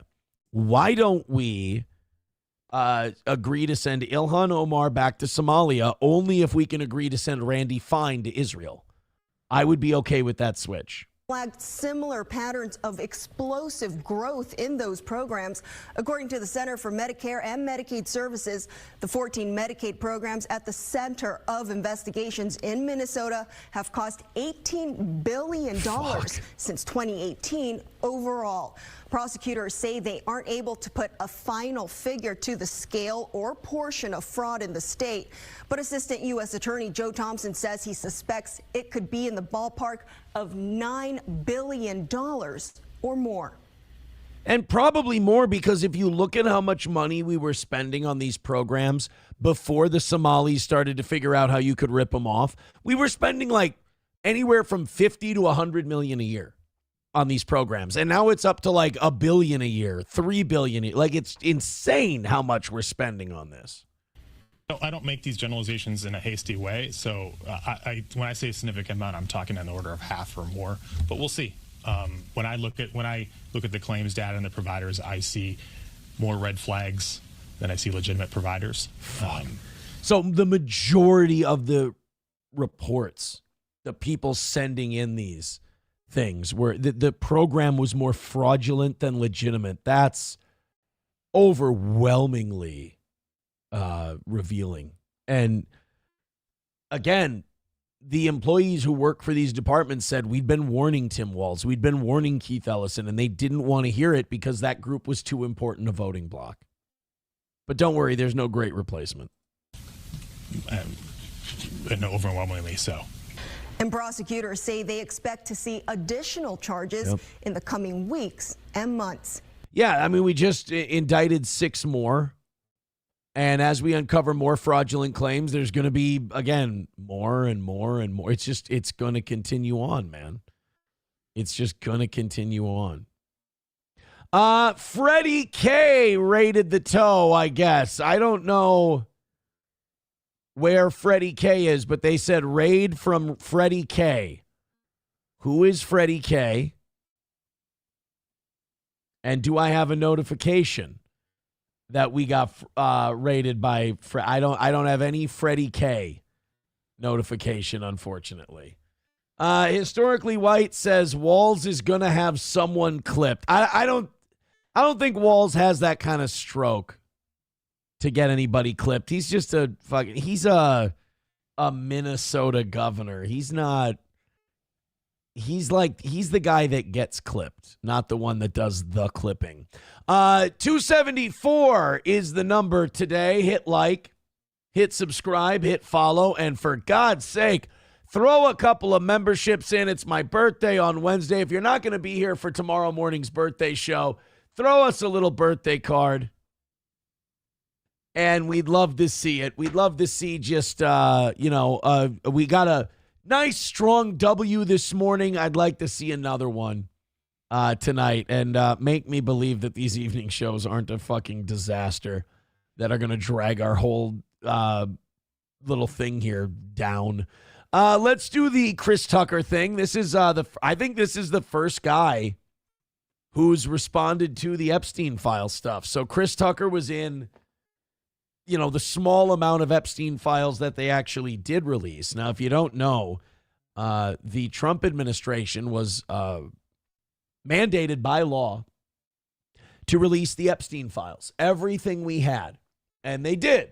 They released 1% of what they had. Of that 1%, 80% of it was redacted. And of that 1%, another 10% of it was shit that had already been sent out. They think all told what was released over the weekend was about 0.1% of what the Trump administration has. When you take out the stuff that's already been released and you take out the stuff that was redacted, the Trump administration revealed about 0.1%. But in that 0.1%, Chris Tucker was in there with Ghislaine Maxwell. He was in there with Bill Clinton. So why the fuck is the rush hour guy hanging out on the Pedo Express? Well, luckily for us, Chris Tucker actually addressed it. Now, do I think this is smart? Fuck no. This is a terrible idea. You don't go address why you were on the Lolita Express, you fucking lunatic. And if Chris Tucker still has any lawyers, they're probably telling him, what the fuck are you doing? Don't do that. But Chris Tucker wanted to tell us what was up. He wanted us to hear it from the horse's mouth, why he was in the Epstein files. Let's take a look. You knew Jeffrey Epstein, didn't you? Yeah, I did. We flew Bill Clinton and a lot of different, that was a humanitarian trip to Africa. Oh, right. It was a humanitarian trip to Africa. Yeah, Epstein was known for those. And I met him on that trip because it was his plane. I didn't know who plane we was getting on, but it was a whole bunch of dignitary people who was with a delegation. And by the way, Chris Tucker doesn't even know he's getting himself killed right now. Oh, no, I was on that plane, but I didn't know whose plane it was. We was on there with a whole bunch of dignitaries, whole shitload of really important global people were on there. It's like, shh, Chris, shut the fuck up, Chris. Yeah, I met him, and you don't know people, what they do in their private lives, so, yeah. But tell me this, Chris. You was on this private plane, and you could tell that it was a private plane because they called it, was it Lolita Express? Oh, yeah, it was a private plane, yes. Oh, yes. But wait a minute. You didn't never go to that island, did you? No. I don't know where that thing at. I gotta go. I was burning supper, and I gotta get the fuck out of here. This is not the interview I wanted to have. I believe him. I do. I just don't think that Chris Tucker is like a big enough name to like. Why would Mossad and why would Epstein and the CIA and shit, why would they want to blackmail him? He's a fucking actor.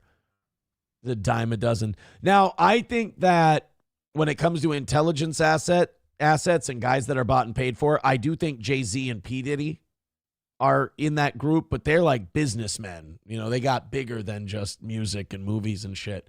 So I actually do, you can call me naive, whatever. I do believe Chris Tucker when he says that he's never been to the island and that he was doing some kind of shit with Bill Clinton for humanitarian aid in Africa. And Bill was like, we can take the plane to this guy that I know. And I believe him. I buy it. I mean, I know nobody else does, but it checks out. Sam Show loves Jewish dick. says, is this Chris Tucker trying to be relevant? I haven't heard his name since he was doing those Jackie Chan movies. Aren't they doing another one too? Didn't they do another Rush Hour movie? Is my thumb done bleeding now? I think so. I think my thumb is done bleeding. New Rush Hour. I think they made like a Rush Hour 4. Is officially in development at Paramount, with reports from November 2025 confirming the studio greenlit the project to bring back stars Jackie Chan and Chris Tucker and director Brett Ratner, who was also in the Epstein files. They released pictures of Brett Ratner. And also, wasn't Brett Ratner canceled for being a creep? The revival gained momentum after President Trump reportedly requested the film from Paramount. Oh, Trump loves I love the way that the black and the Chinaman interact with each other. The Chinaman doesn't speak a lot of English, but the coon boy helps him. I love those movies. They're so good. I'd like to see another one. Thanks a lot, Trump. So amongst all the other really shitty things we've gotten from this second Trump administration, he's going to curse us with another Rush Hour movie. Yay. Ian Brady says Brett is a complete pervert. It was him then. All right. It was Brett Ratner who got canceled. By the way, Ian Brady needs a membership, you guys. Let's gift a shitload of memberships. I'm getting the vibe that tonight's going to that we got off to a great start, but I just have a vibe that maybe I should have took tonight off. I'd like to see you win. 280, checking out the program right now. Hit like, hit subscribe, hit follow, and try to pick up this evening stuff. Pretty please. Let's do the Pennsylvania school bus driver story. This is Karen, the bus driver. And this poor woman, I mean, she has now found herself. You know, when you're a bus driver, I don't think it's your goal to interject yourself into a national debate on immigration or culture. But one Pennsylvania school bus driver not only found herself in that debate, but she's also now suing the school district that she used to work for because of a sign that she put up in her bus. We have that one for you now. Let's check it out. You tell me what you think. And guys, like, subscribe, comment, follow, Streamlabs, PayPal, Venmo, Rumble Rants, memberships. Let's not goose egg it tonight. Thank you very much. All right, here we go. Back with the show. I do care. I care big time. I care about a lot. Caring is exactly what Diane Crawford says led her to serve the Juniata County Diane, the bus driver. I thought her name was Karen. Oh, no. School District and subcontract with Rohrer Bus. I don't know what else to do. I get Medicare and Medicaid now and SNAP. Oh, shit. I had to go on antidepressants because of this. Crawford says her contract with Rohrer Bus came to a halt on February 1st after she put up this sign which read, "Out of respect to English-only students, there will be no speaking Spanish on this bus." Oh, God. You know, look, I know most people are going to be on her side. And I know you want me to be on her side and the whole thing. This is such a dumb fuck thing to do. I cannot think of a dumber thing for you to do. I mean, if you're really worried that if you lose your bus driver job, you're going to be on SNAP and EBT and Medicare and Medicaid, then fucking act like it. Because this is such a retarded no-win situation you just put yourself in. Look, whether you agree with her sign or you don't agree with her sign, I understand it. I hear you. I understand you. I empathize with your thoughts on this. But if you couldn't see this being a fucking issue from a mile away, then you're too stupid to employ. This was a dumb fuck move on her part. If you own the bus company, do it all day long. But if you work for it, you know how the world works now. You know they're going to can your ass the second somebody calls. I didn't mean to be racially insensitive or anything like that. Crawford claims she never got to explain that the sign was put up to encourage safe and respectful behaviors and was directed at a bilingual student who allegedly had a history of riling up other students. I didn't know if he was bullying somebody, telling them to do something they shouldn't do. How do you keep control of your bus if you have no control? I get it, but how do all these other bus drivers maintain some semblance of control on the way to and from school without putting up that really stupid sign? Like, before you do shit like this, play it through in your head. Go through the best case scenario and the worst case scenario and assume the worst case scenario is the one that's going to come true. And ask yourself if you're going to be able to survive it. Because fuck, that was really dumb, Diane. District and Rohrer Bus writing in a joint statement today that the investigation had finished quickly after Crawford admitted to installing the note, writing, quote, "The relevant facts of the situation were fully known and discussed among district and Rohrer leadership, and that it was, quote, determined that the conduct did not align with the standards and expectations for student transportation providers." Do you regret making the sign? Yes. Maybe I should have worded it different. Maybe. No! That's not the lesson we learn here, Diane, and I want to like you, but you're so dumb. Yes, I regret making the sign. It was fucking stupid. It wasn't worth it. Next question. It just, I mean, I don't care what your point is. You could have had the best point in the world. You could have crushed it. And this isn't about me agreeing with you or disagreeing with you. It's about being practical. I should have said bullying has no bullying in any language, but... There you go. No bullying in any language. Instead, you went, no speaking Spanish on the bus out of respect to the English-only students. And I don't like that she's playing coy on this. You didn't mean it as a no bullying thing. You were trying to go, we speak English in my country. We don't press 2 for Spanish on this fucking bus. You were trying to do a yeehaw fucking boomer thing, and it backfired on you. So now you're trying to retcon it and act like you were trying to protect the weak. God, she's fucking dumb. And I feel bad that she lost her job, and I feel bad that she might have to go on benefits and stuff. But God damn, as soon as they showed that sign, I'm like, oh, you're asking for it. I didn't mean it to be anything but to correct him. I dedicated everything I had to driving bus. And it was for the kids. I loved the kids. Just like kids Trick. loved me. Trick loaded kids. Now, Crawford also says she's asking for upwards of $30,000 to help cover for her bus and the bus route that she has and bought in 2024. She bought it. Meanwhile, the district and Rohrer Bus say they stand by their decision terminating her contracts, and they say they are committed to making an inclusive and a respectful environment. So she owns the bus. Okay, well, I mean, you might want to talk to the casino and see if you can use your bus as a charter. You might want to talk to an old folks home, see if you can drive the activity bus, something, because, boy, did you fuck that one up badly. Yeah, Bappa Shop says she's cooked. Yeah.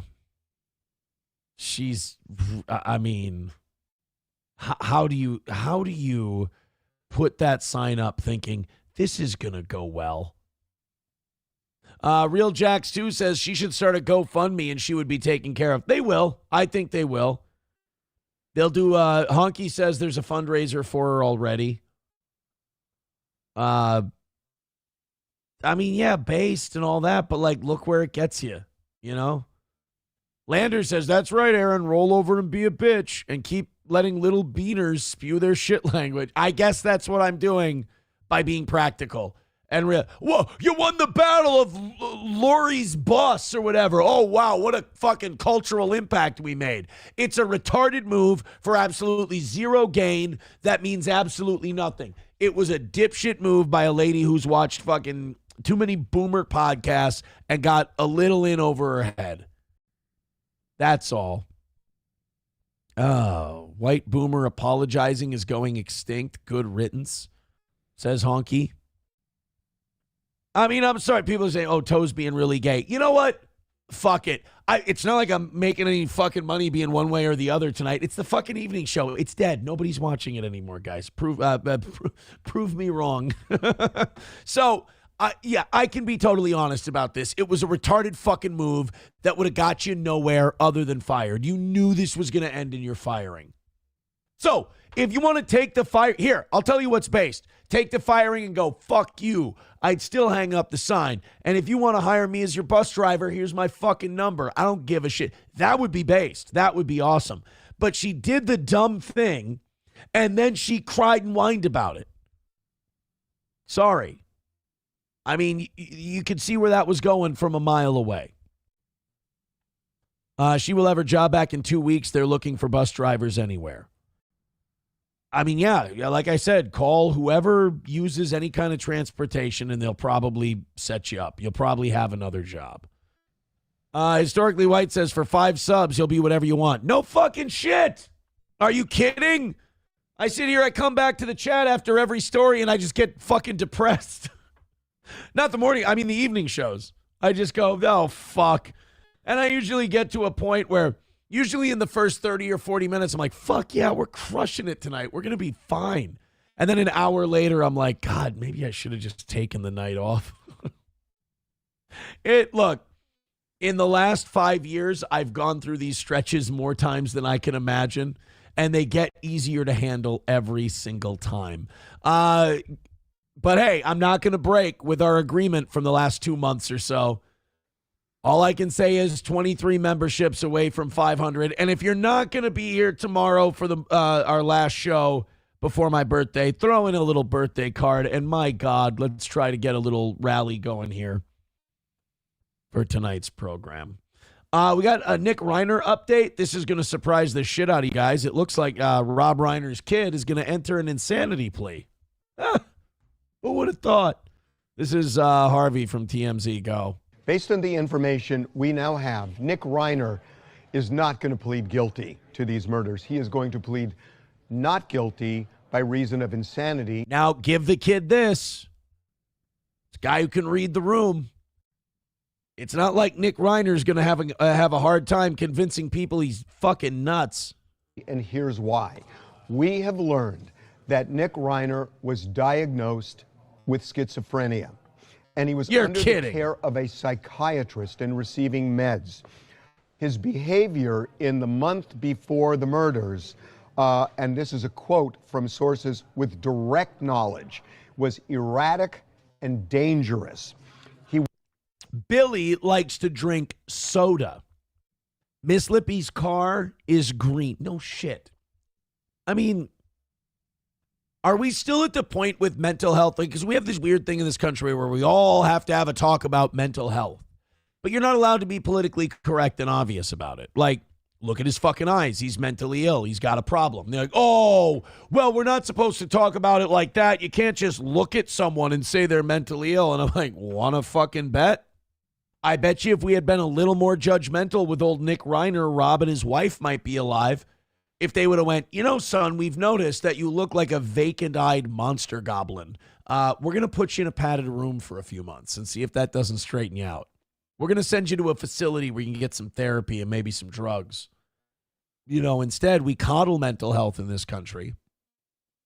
We want to have a talk about it, but that's all we want to do is talk. We don't want to come up with any solutions, any ideas, or even any assumptions. But yeah, Nick Reiner didn't go crazy. Nick Reiner didn't lose it one day. Like, you look at pictures of the guy, and everybody who saw the pictures went, oh, yeah, I mean, you could have saw that coming from a mile away. He's fucking insane. Went to an L.A. Also, I think he self-medicated with drugs, didn't he? So he was mentally ill, and he had a huge drug problem. So, yeah, I mean, if you want to have a conversation about mental health, let's do it. But it has to start with, some people might not be fixable, and we got to remove them from society at least for a little while. Rehab facility in the time before the murders. He had been to a number, but in particular this one that specializes in treating mental illness. It's really expensive. It costs $70,000 a month. Holy shit, what do you eat there? $70,000 a month. Imagine you're the Reiners. You spend $70,000 a month for this kid to get his noggin fixed, and the minute he gets out after costing you six figures, he cuts your throat. Oh. Rich, powerful parents send their kids to this facility who have mental illness, and Nick was there. In the 3 to 4 weeks, and this is so important, in the 3 to 4 weeks leading up to the murders, Nick's medications were changed. And they were changed because... it's like it's following a goddamn script. It's like it's following the same script every single time. He had mental illness. They weren't really sure. He was self-medicating with drugs. They switched up his medication. He'd been to a facility. They knew he had problems. And the same people who are telling us we need to take mental illness seriously in this country aren't taking mental illness seriously in this country. He was exhibiting more and more erratic and dangerous behavior. But when they were changed, they weren't right. And it was making... No shit. I mean, boy, talk about Monday morning quarterbacking. Him, as one source put it, crazy. And the doctors were trying to adjust the meds, but it wasn't working. And he was getting more and more erratic. Maybe he was... did you ever think that some people maybe... like when you grow crops... You grow pumpkins, you grow corn, whatever. Sometimes you get a bad crop, right? Sometimes you look at your pumpkin. Oh, look, a rotten pumpkin head. It's probably that way with humans. Sometimes you just get a rotten human. Like, it's just no matter what you do, it's never going to be ripe. It's never going to be good. You got to figure a way to get it away from the other pumpkins so whatever it's got doesn't spread. In addition to that... Or the pumpkin can't rot and hurt other pumpkins. Nick was abusing substances, and we're told the substance abuse worsened the schizophrenia. No shit. So all of this paints a picture. Make a guy who's paranoid high on coke. That'll work out well. Sure. Of someone, in fact, these words were used to us by one of these sources with direct knowledge, that he was, quote, out of his head at the time of the murders. So based on everything I know, this is not going to be a case where they contest that Nick did it. I think they're going to concede it. I don't know that for a fact. Harvey is a lawyer. All of the dots that we now have to connect lead us to this is not going to be a not guilty plea, I didn't do it. This is going to be, at least at this point, based on everything we know. Not guilty by reason of insanity. Without saying more about sources, if I were a betting man, I would say this is a not guilty by reason of insanity. And I'll tell you, I think he'll win on that. Now, when you're not guilty by reason of insanity, it doesn't mean, oh, they just cut you loose, you killed 2 people, there you go. It means that you're not going to go to prison, you're going to go to a treatment facility. Will it work? I don't know. I'm just kind of hoping they send him somewhere where he won't get out. Because this is a guy who it seems like his parents loved him. They tried absolutely everything, and they just got a broken kid. Not even the kid's fault. Not the kid's fault. Not the parents' fault. You know, it's not like he's one of these people who had mental illness and everyone ignored him and didn't do anything for him. They did their best. They gave him every opportunity to figure this out. They sent him to a place that was $70,000 a month. I mean, they spared no expense to try and fix their son, and he ended up killing them anyway. And that's, in my opinion, that's the scariest thing of the whole Reiner deal, is that this was people who loved their kid doing the best they could for him, and it still ended up this way. It's fucking wild, dude. It really is. Thank you to Redbird with $1. Fucking 100 more of those, and maybe we'll have a shot tonight. Redbird with $1 says 60 years of compromising on every little issue is how we got men in the bathroom with your daughter and women being stabbed and set on fire in the subway. All right, if you think a fucking old lady putting a dumb cunt sign on a bus is going to help, go right ahead. Me, I'd like to win some battles. I want to win some battles. I don't want to be in the battles where they get to show us as what they portray us to be. Where we walk into the fucking trap, which is exactly what this fucking old boomer bitch did. Was walk right into the trap and let them portray us the way they always portray people who might think that we need to change things. So, yeah, you can fucking call me whatever name you want. It doesn't matter. I'm taking a big fucking L tonight. So I don't give a shit. At least I'll be fucking honest about how I feel about the stories. The fact is, these people who want to fight every little battle in a school bus window are small brain retards who are going to send us continued on the primrose path to destruction. Because while they're busy fighting the battle of the boomer window in the bus, they're buying up every Fortune 500 company we have and telling us how to live. So, yeah, go ahead. Stand up for the fucking retarded boomer bus driver, and we'll just keep losing all the fights we could have won while you're easily distracted by stupid shit. All right, let's do this one. I'll go back to the chat a little later. Maybe something will happen. Give some memberships, whatever. Like, subscribe, follow. Yeah, no. Ian Brady, I'm not mad at the chat. I'm mad at the one person who, I'm not mad at the person who sent the super chat. This is a fiery show. We get fired up and animated. It's a, I hate it when new people come in and they don't get the vibe of the show. And I want to explain it to them because I want them to stick around. But no, we yell at each other. We have fun. It's a good time over here.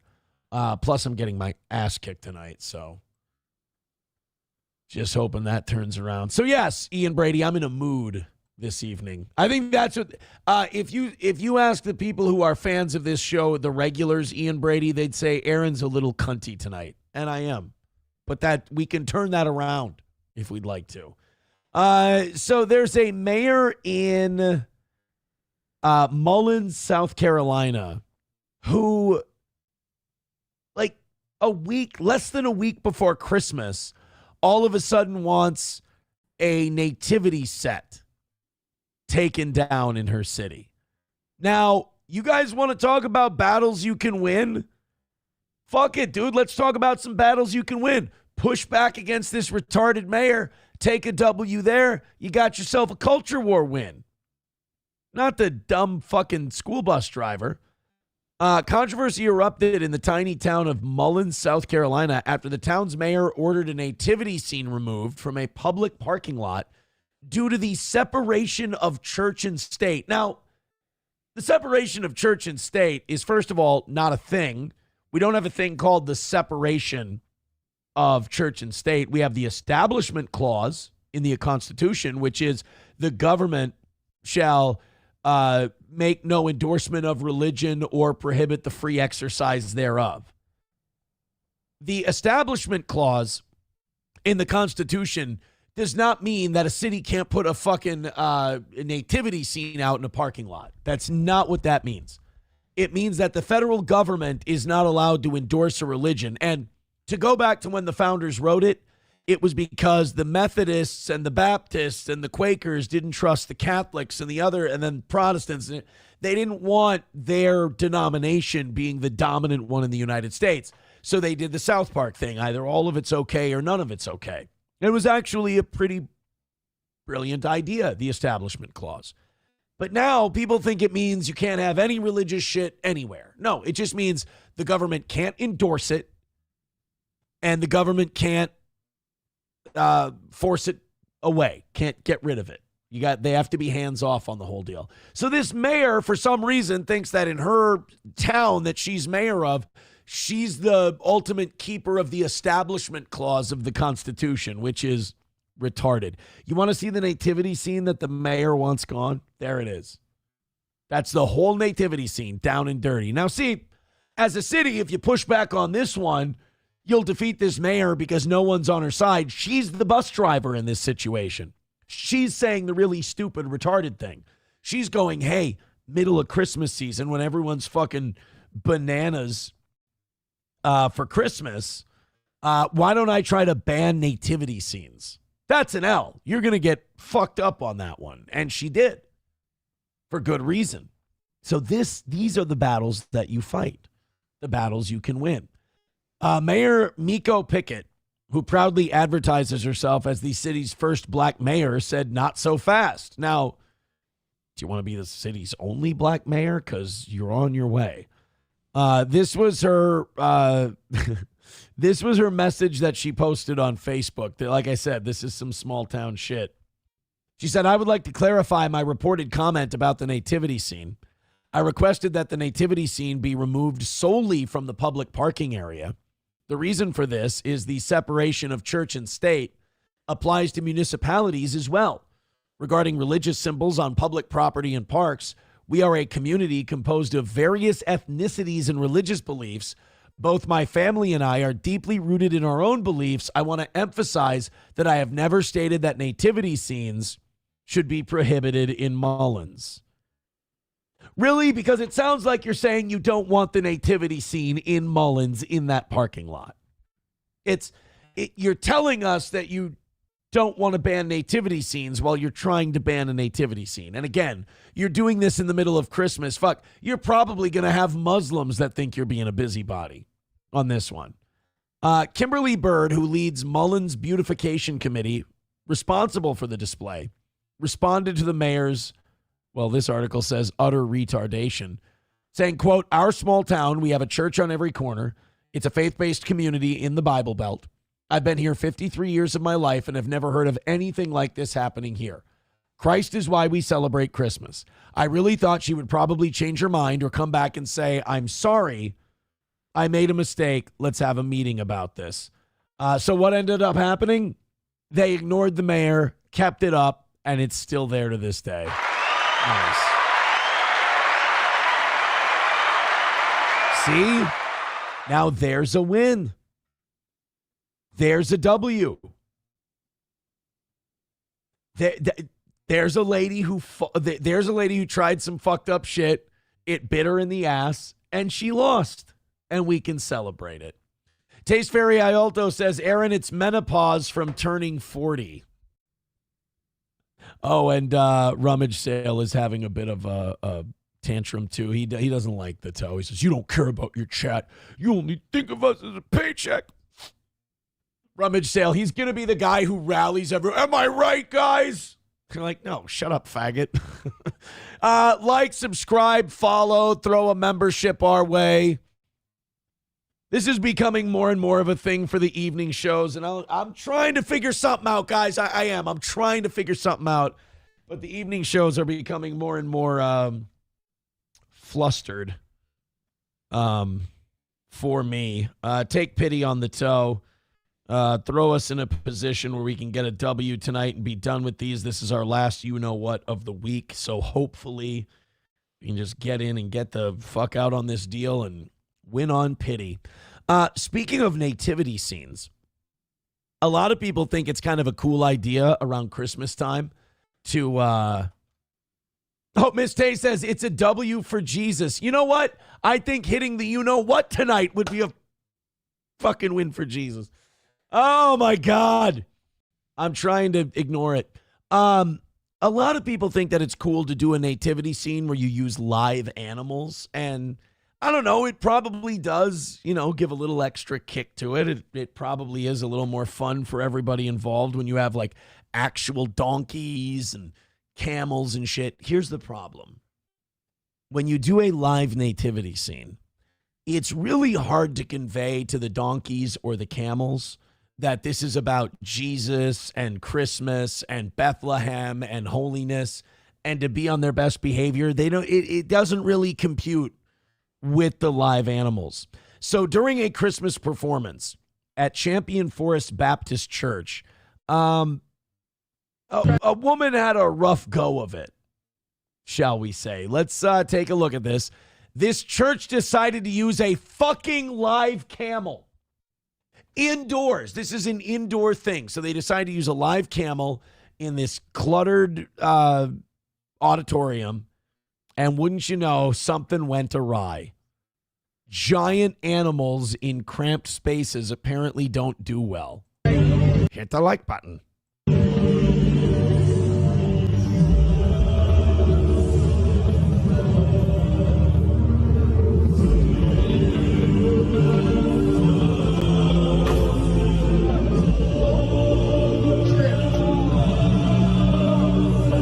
So far, so good. Looks like Jesus is being honored. This is going great. How could they fuck this up? Uh-oh. Uh-oh. Lady, put your head down. What the fuck? What did we miss? Oh, fuck. Oh, he super kicked that poor lady right in the dome. See? He just had that's all it takes. He just has a little itch. He has a little something and he tunes up the band and then a little HBK sweet chin music right up your ass. And he's not doing it out of meanness. You brought a giant fucking animal into a little cramped space down a little tiny walkway. He doesn't know this is for Jesus. He doesn't know it's a God thing. You brought a goddamn camel into a space he shouldn't be in. Oh, here's another one. Is he going to kick somebody in the mouth too? I have a question. Where the fuck is a church getting camels? Not just one, but two. They must really be raking it in. They must be hitting their G words. Another one? You got three? How many goddamn camels are you bringing in? What is this, Creflo Dollar's private menagerie?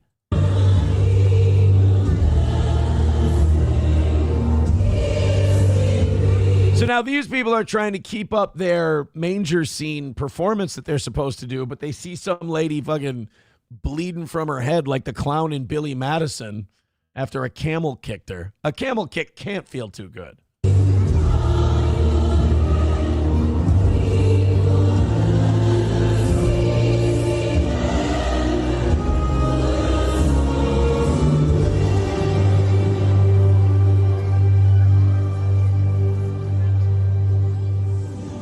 Everybody just looks nervous. They're like, stay in character, stay in character.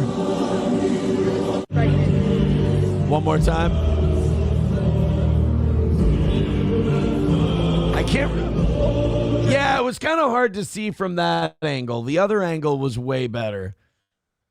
Oh, no. So what ended up happening? Church Communications Director Stephen Miori said in a statement that an unexpected incident occurred when a camel used in the production struck a guest in the audience. Champion Forest regrets this happened. Our team responded immediately and emergency services were engaged. The church has remained in contact with the family. That's it?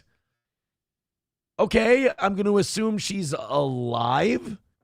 Question mark. Does she know her name? Can she eat solid foods? Is she drooling? What happens when a camel kicks you in the head? Hey, guys, we got to thank some people who took pity on the toe. Chevrolet JB says, dude, it's Christmas. Quit bitching. Merry Christmas, chat. Oh, yeah, gay twister. Thank you, Chevrolet JB. It is Christmas. That's why I'm so excited to get this evening show over with. I don't like, doing G words during Christmas season because it's unfair to ask, and I get that. So I just want to get through this one, get over it, get done, and move on from this part of the year show-wise because it is a lovely time of year. It is amazing. I appreciate you guys for Christmas. Thank you so much.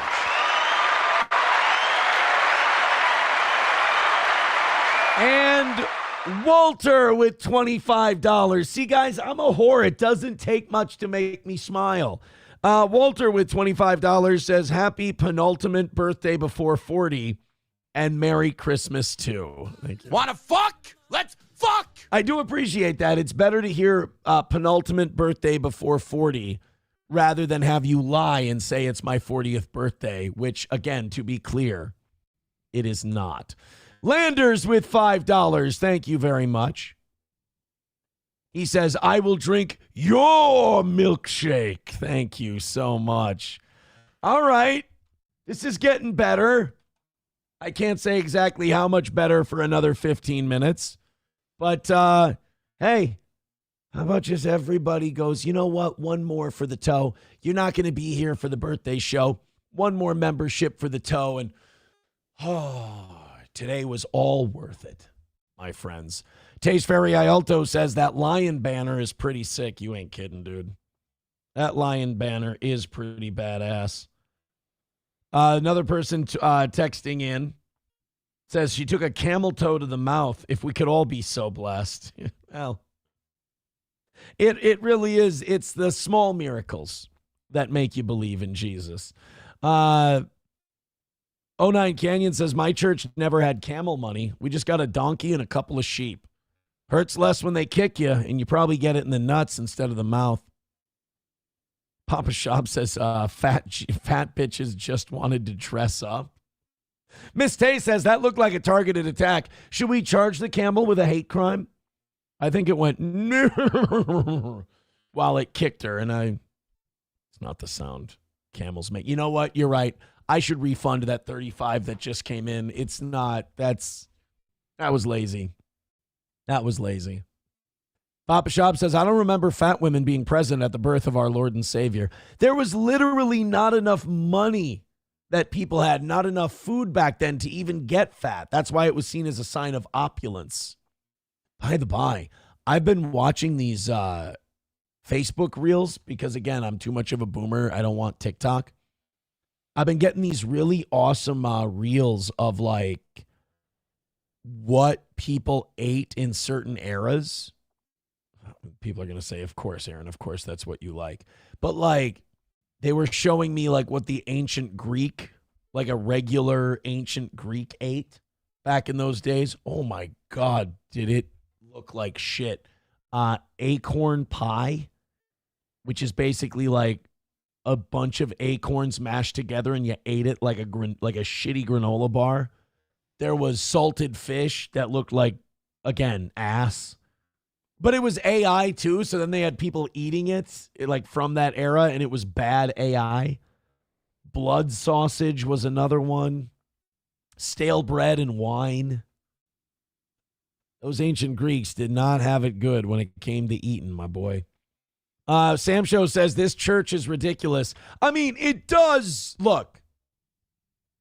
It does look a little over the top to bring camels into your what do you call it? Not menagerie, your nativity production. You got somebody said watch that angle, watch the second angle again. You guys want to see it again? Look, you know what? I'll keep it up here. A few you know what? 5, 10 membership. You know what? 10 memberships come in, not from one person. I mean 10 memberships total. And we're gonna show that camel thing fucking all day long. By the way, Ian Brady just gifted a membership. I would really like to see someone gift old Ian Brady a membership. He likes the show. He just started listening today. I appreciate that, buddy. I really do. Miss Tay gifting a membership. Thank you very much. And Ian Brady got it. That makes me happy. 21 memberships away from 500. Thank you very much. And 8 more memberships. And we'll just keep on. I'm just kidding. We're going to watch the fucking I want to watch I don't have time to wait for 10 memberships to come. You guys have done a great job tonight. If it stopped here, I'd be happy with it. Thank you for that nice rally. That's very kind of you. Yeah, let's show the second angle of the camel kick. The first one sucks ass. Here, this is watch this. It's this back one here. Oh! Oh, fuck. Oh! I'm just a sexy boy. Sexy boy! Oof. And then, like, I love that, like, obviously the move to make at this little church nativity celebration is everything stops and everyone goes to help the lady. But for some reason, all these church people are, like, so wound up in the roles they've got that, like, they're all a bunch of fucking Daniel Day-Lewis's and they can't break character. Jesus, you guys. There's a time to stick to your role and there's a time to go, look, we can try this again next year, preferably without the camels.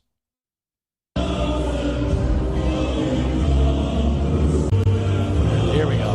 Oh, my God. And did you see them slump in their chair? Let's see. It's this little Elijah Muhammad looking guy right here with the little peanut head. Watch him take the kick, and then he just slumps down in his chair like he is out like a light. Watch. Little peanut head. Oh, there he goes. I mean, no time to get your hands up, just hoof right in your face. I bet you didn't feel a thing. That sumbitch just cold cocked him, and he was out like a light.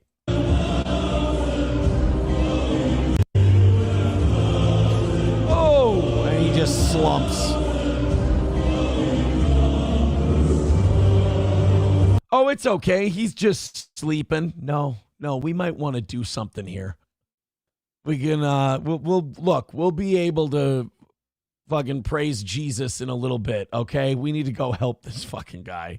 Thank you very much, Happy Wawa customer, for gifting a membership.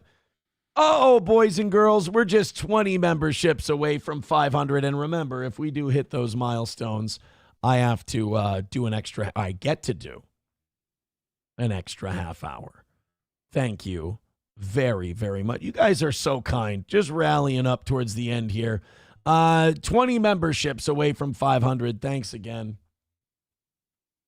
But Shine says, I was wondering, Brady never saw who it went to. Toe, watch the camel rescue videos where he's friends with horses. Where camels, do you have a link? Throw that link in the chat. Miss Tay says, he's faking it. You know what? I don't know. We need to do a test. We need someone to volunteer to get a camel hoof smashed in their head at breakneck speed and determine whether or not this is all an act. Lander says the guy's just playing it off for a yellow card.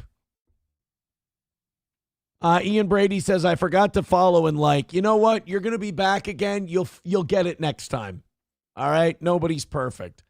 What guide me in the right direction of the camel and horses getting along with each other. Hit the like button.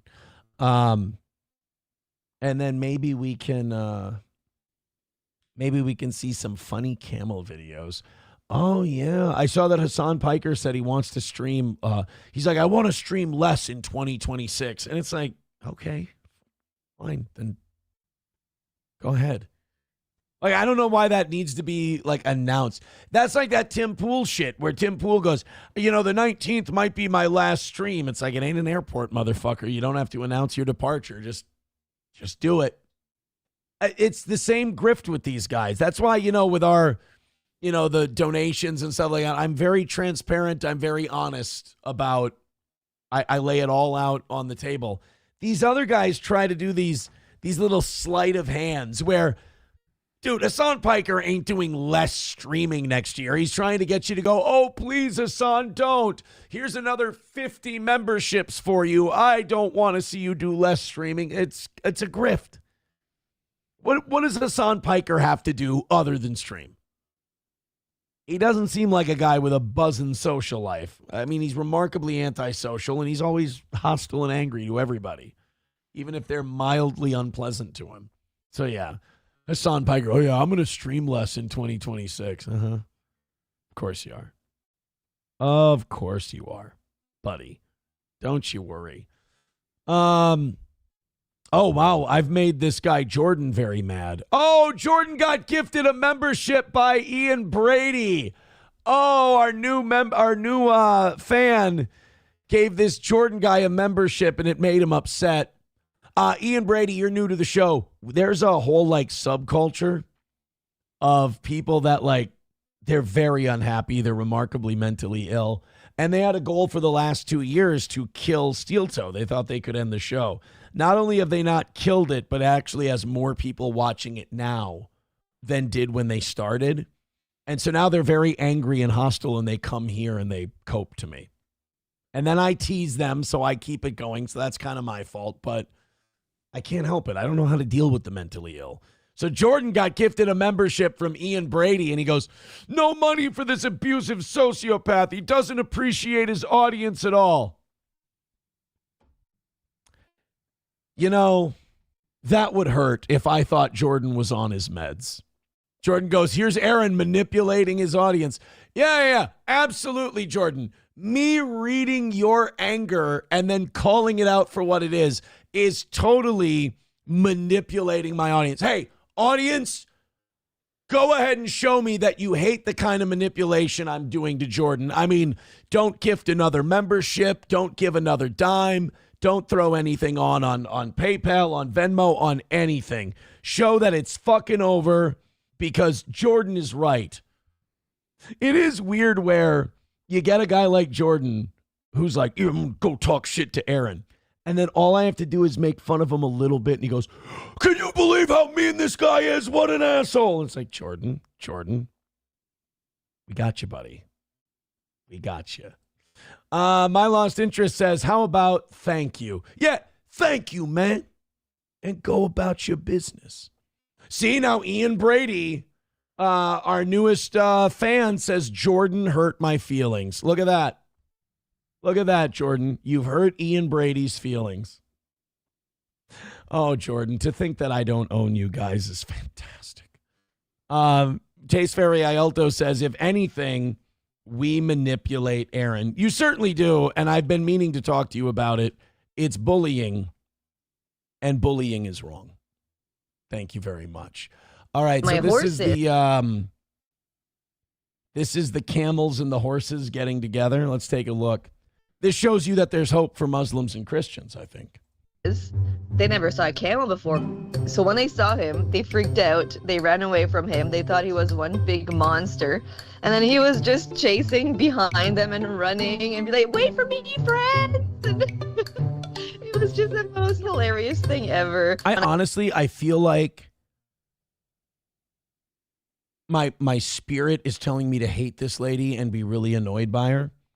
But it's Christmas and I'm in a good mood and I love this season and my birthday is coming up in a day or two here and I'm not 40 and I'm not turning 40. So like I like her. It's very wholesome. It's nice. Like there's a very cynical part of me that wants to be like, oh, I fucking hate her. But then there's the other part of me, that's like, oh, it's just a lady with camels and horses and she likes to do her little narrations. I can leave her alone. I got him. He was very well socialized and friendly, but oh, no offense, ma'am. Your camel looks retarded. Also, he was a little bratty kid that had too much attention. He loves everyone and every animal. He's like Jesus. He would never kick a brown man in the head at a church service. Which I can't say the same for all of you animals. He was used to petting zoo animals. He just wanted to be best friends with them off the bat, and he has no social cues. So he's me. He's just an autistic guy. I get it. It took them a couple of weeks to get adjusted to him, and once they saw that he was just like a funnier version of them, then they accepted him, and he's part of the herd. Toledo would be his best friend. Toledo has a very silly and playful personality as well. They always play together. Shammy likes to go right up to his butt. Okay, ma'am, I know you're innocent. Phrasing. Camel better be careful. Looks like they might try to be putting a horse cock up his butt. This is what we call grooming. This poor camel's being groomed. And try to hop on, not in a mating way, in a playful way. And Toledo likes to try and kick at him. So they're very. Wait, who's trying to cornhole who in this relationship? Now I don't understand. And ma'am, could you pick up your shit every once in a while? There's a lot of poop these guys are having to slalom. Very playful, and they like to play rough. Shammy is very quirky. Yeah, He's I think you got funny. a retarded one. He's got a big personality, a big ego. Yeah. Basically, his life purpose is to cause trouble. Yeah, I think you got yourself a retarded camel. I mean, don't take it back because I'm sure he's very nice. You know, I'm sure he's a very calm camel, but he does seem like there might be an extra chromosome. That's all. All right, guys, let's play the rally music. Let's fire it up. We got 50 to go. Let's see if we can't hammer out 50 and call it a win for the toe in these last 5 minutes here. Gift yourself a membership. Throw in a couple bucks. If not, Merry Christmas. You guys rallied up strong, and I really appreciate it. Let's see. I think this is the one I want. This is the version I want. No, it's not. I fucked up. All right, guys. Here's the one I want. We're going to do two rally songs tonight. Off we go. This is the first one. Hey, I've got a couple of poppers for a win. We're setting off poppers tonight if we win. $50 is the goal. Let's see if we can make it before the end of the show. Oh my! Wally World with 5 memberships right off the bat. Oh my! That puts us $25 away from tonight and 15 memberships away from 500. Hot shit. Thank you guys so much. You guys are making Jordan mad. I think every gifted membership and every $10 causes Jordan to maybe have an aneurysm and rummage sale to maybe jump off a building. And I, quite frankly, I don't want to be responsible for that. All right. Hit like, hit subscribe, hit follow. 5 more memberships, it's a win. $25, it's a win. And it's a perfect week for the toe on a short week. Thank you guys so much. Wally World, thanks for the start.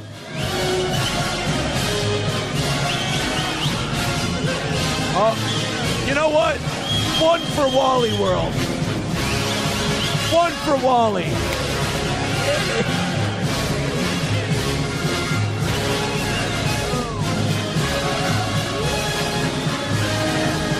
Oh, man. Thank you very much. Real Jax with $5 says, Merry Christmas, Toe. Merry Christmas to you too, buddy. 20 away from a victory tonight. Thank you. The drums rum-tumming everywhere. So prepare. Say a prayer. Send the word to beware. OG Anonymous Fake Dono with $10 says, Merry Christmas, Jordan. Oh, no, Jordan. He sent $10 just for you. Oh, no. Jordan, my lost interest gifting a membership. 14 memberships away from 500 and $10 away from tonight. Oh, my goodness. Only $10 and Jordan has a conniption fit, boys and girls. Who wants to finish it off? Now we get our final rally song of the night. Thank you so much, guys. Such an amazing night for the toe. Merry Christmas. Join us tomorrow for the happy birthday show. I would love that. Mike Go with $5 says, Camel Toe. I get it. $5 away from tonight's goal. $2 from Landers says, Jordan, I miss you. Come home to daddy. Hey, he's already come home to his daddy. I'm his daddy, and he can't say no. $5 from No Pen 15 Fathead. And guess what that does, guys? That's another win for the toe.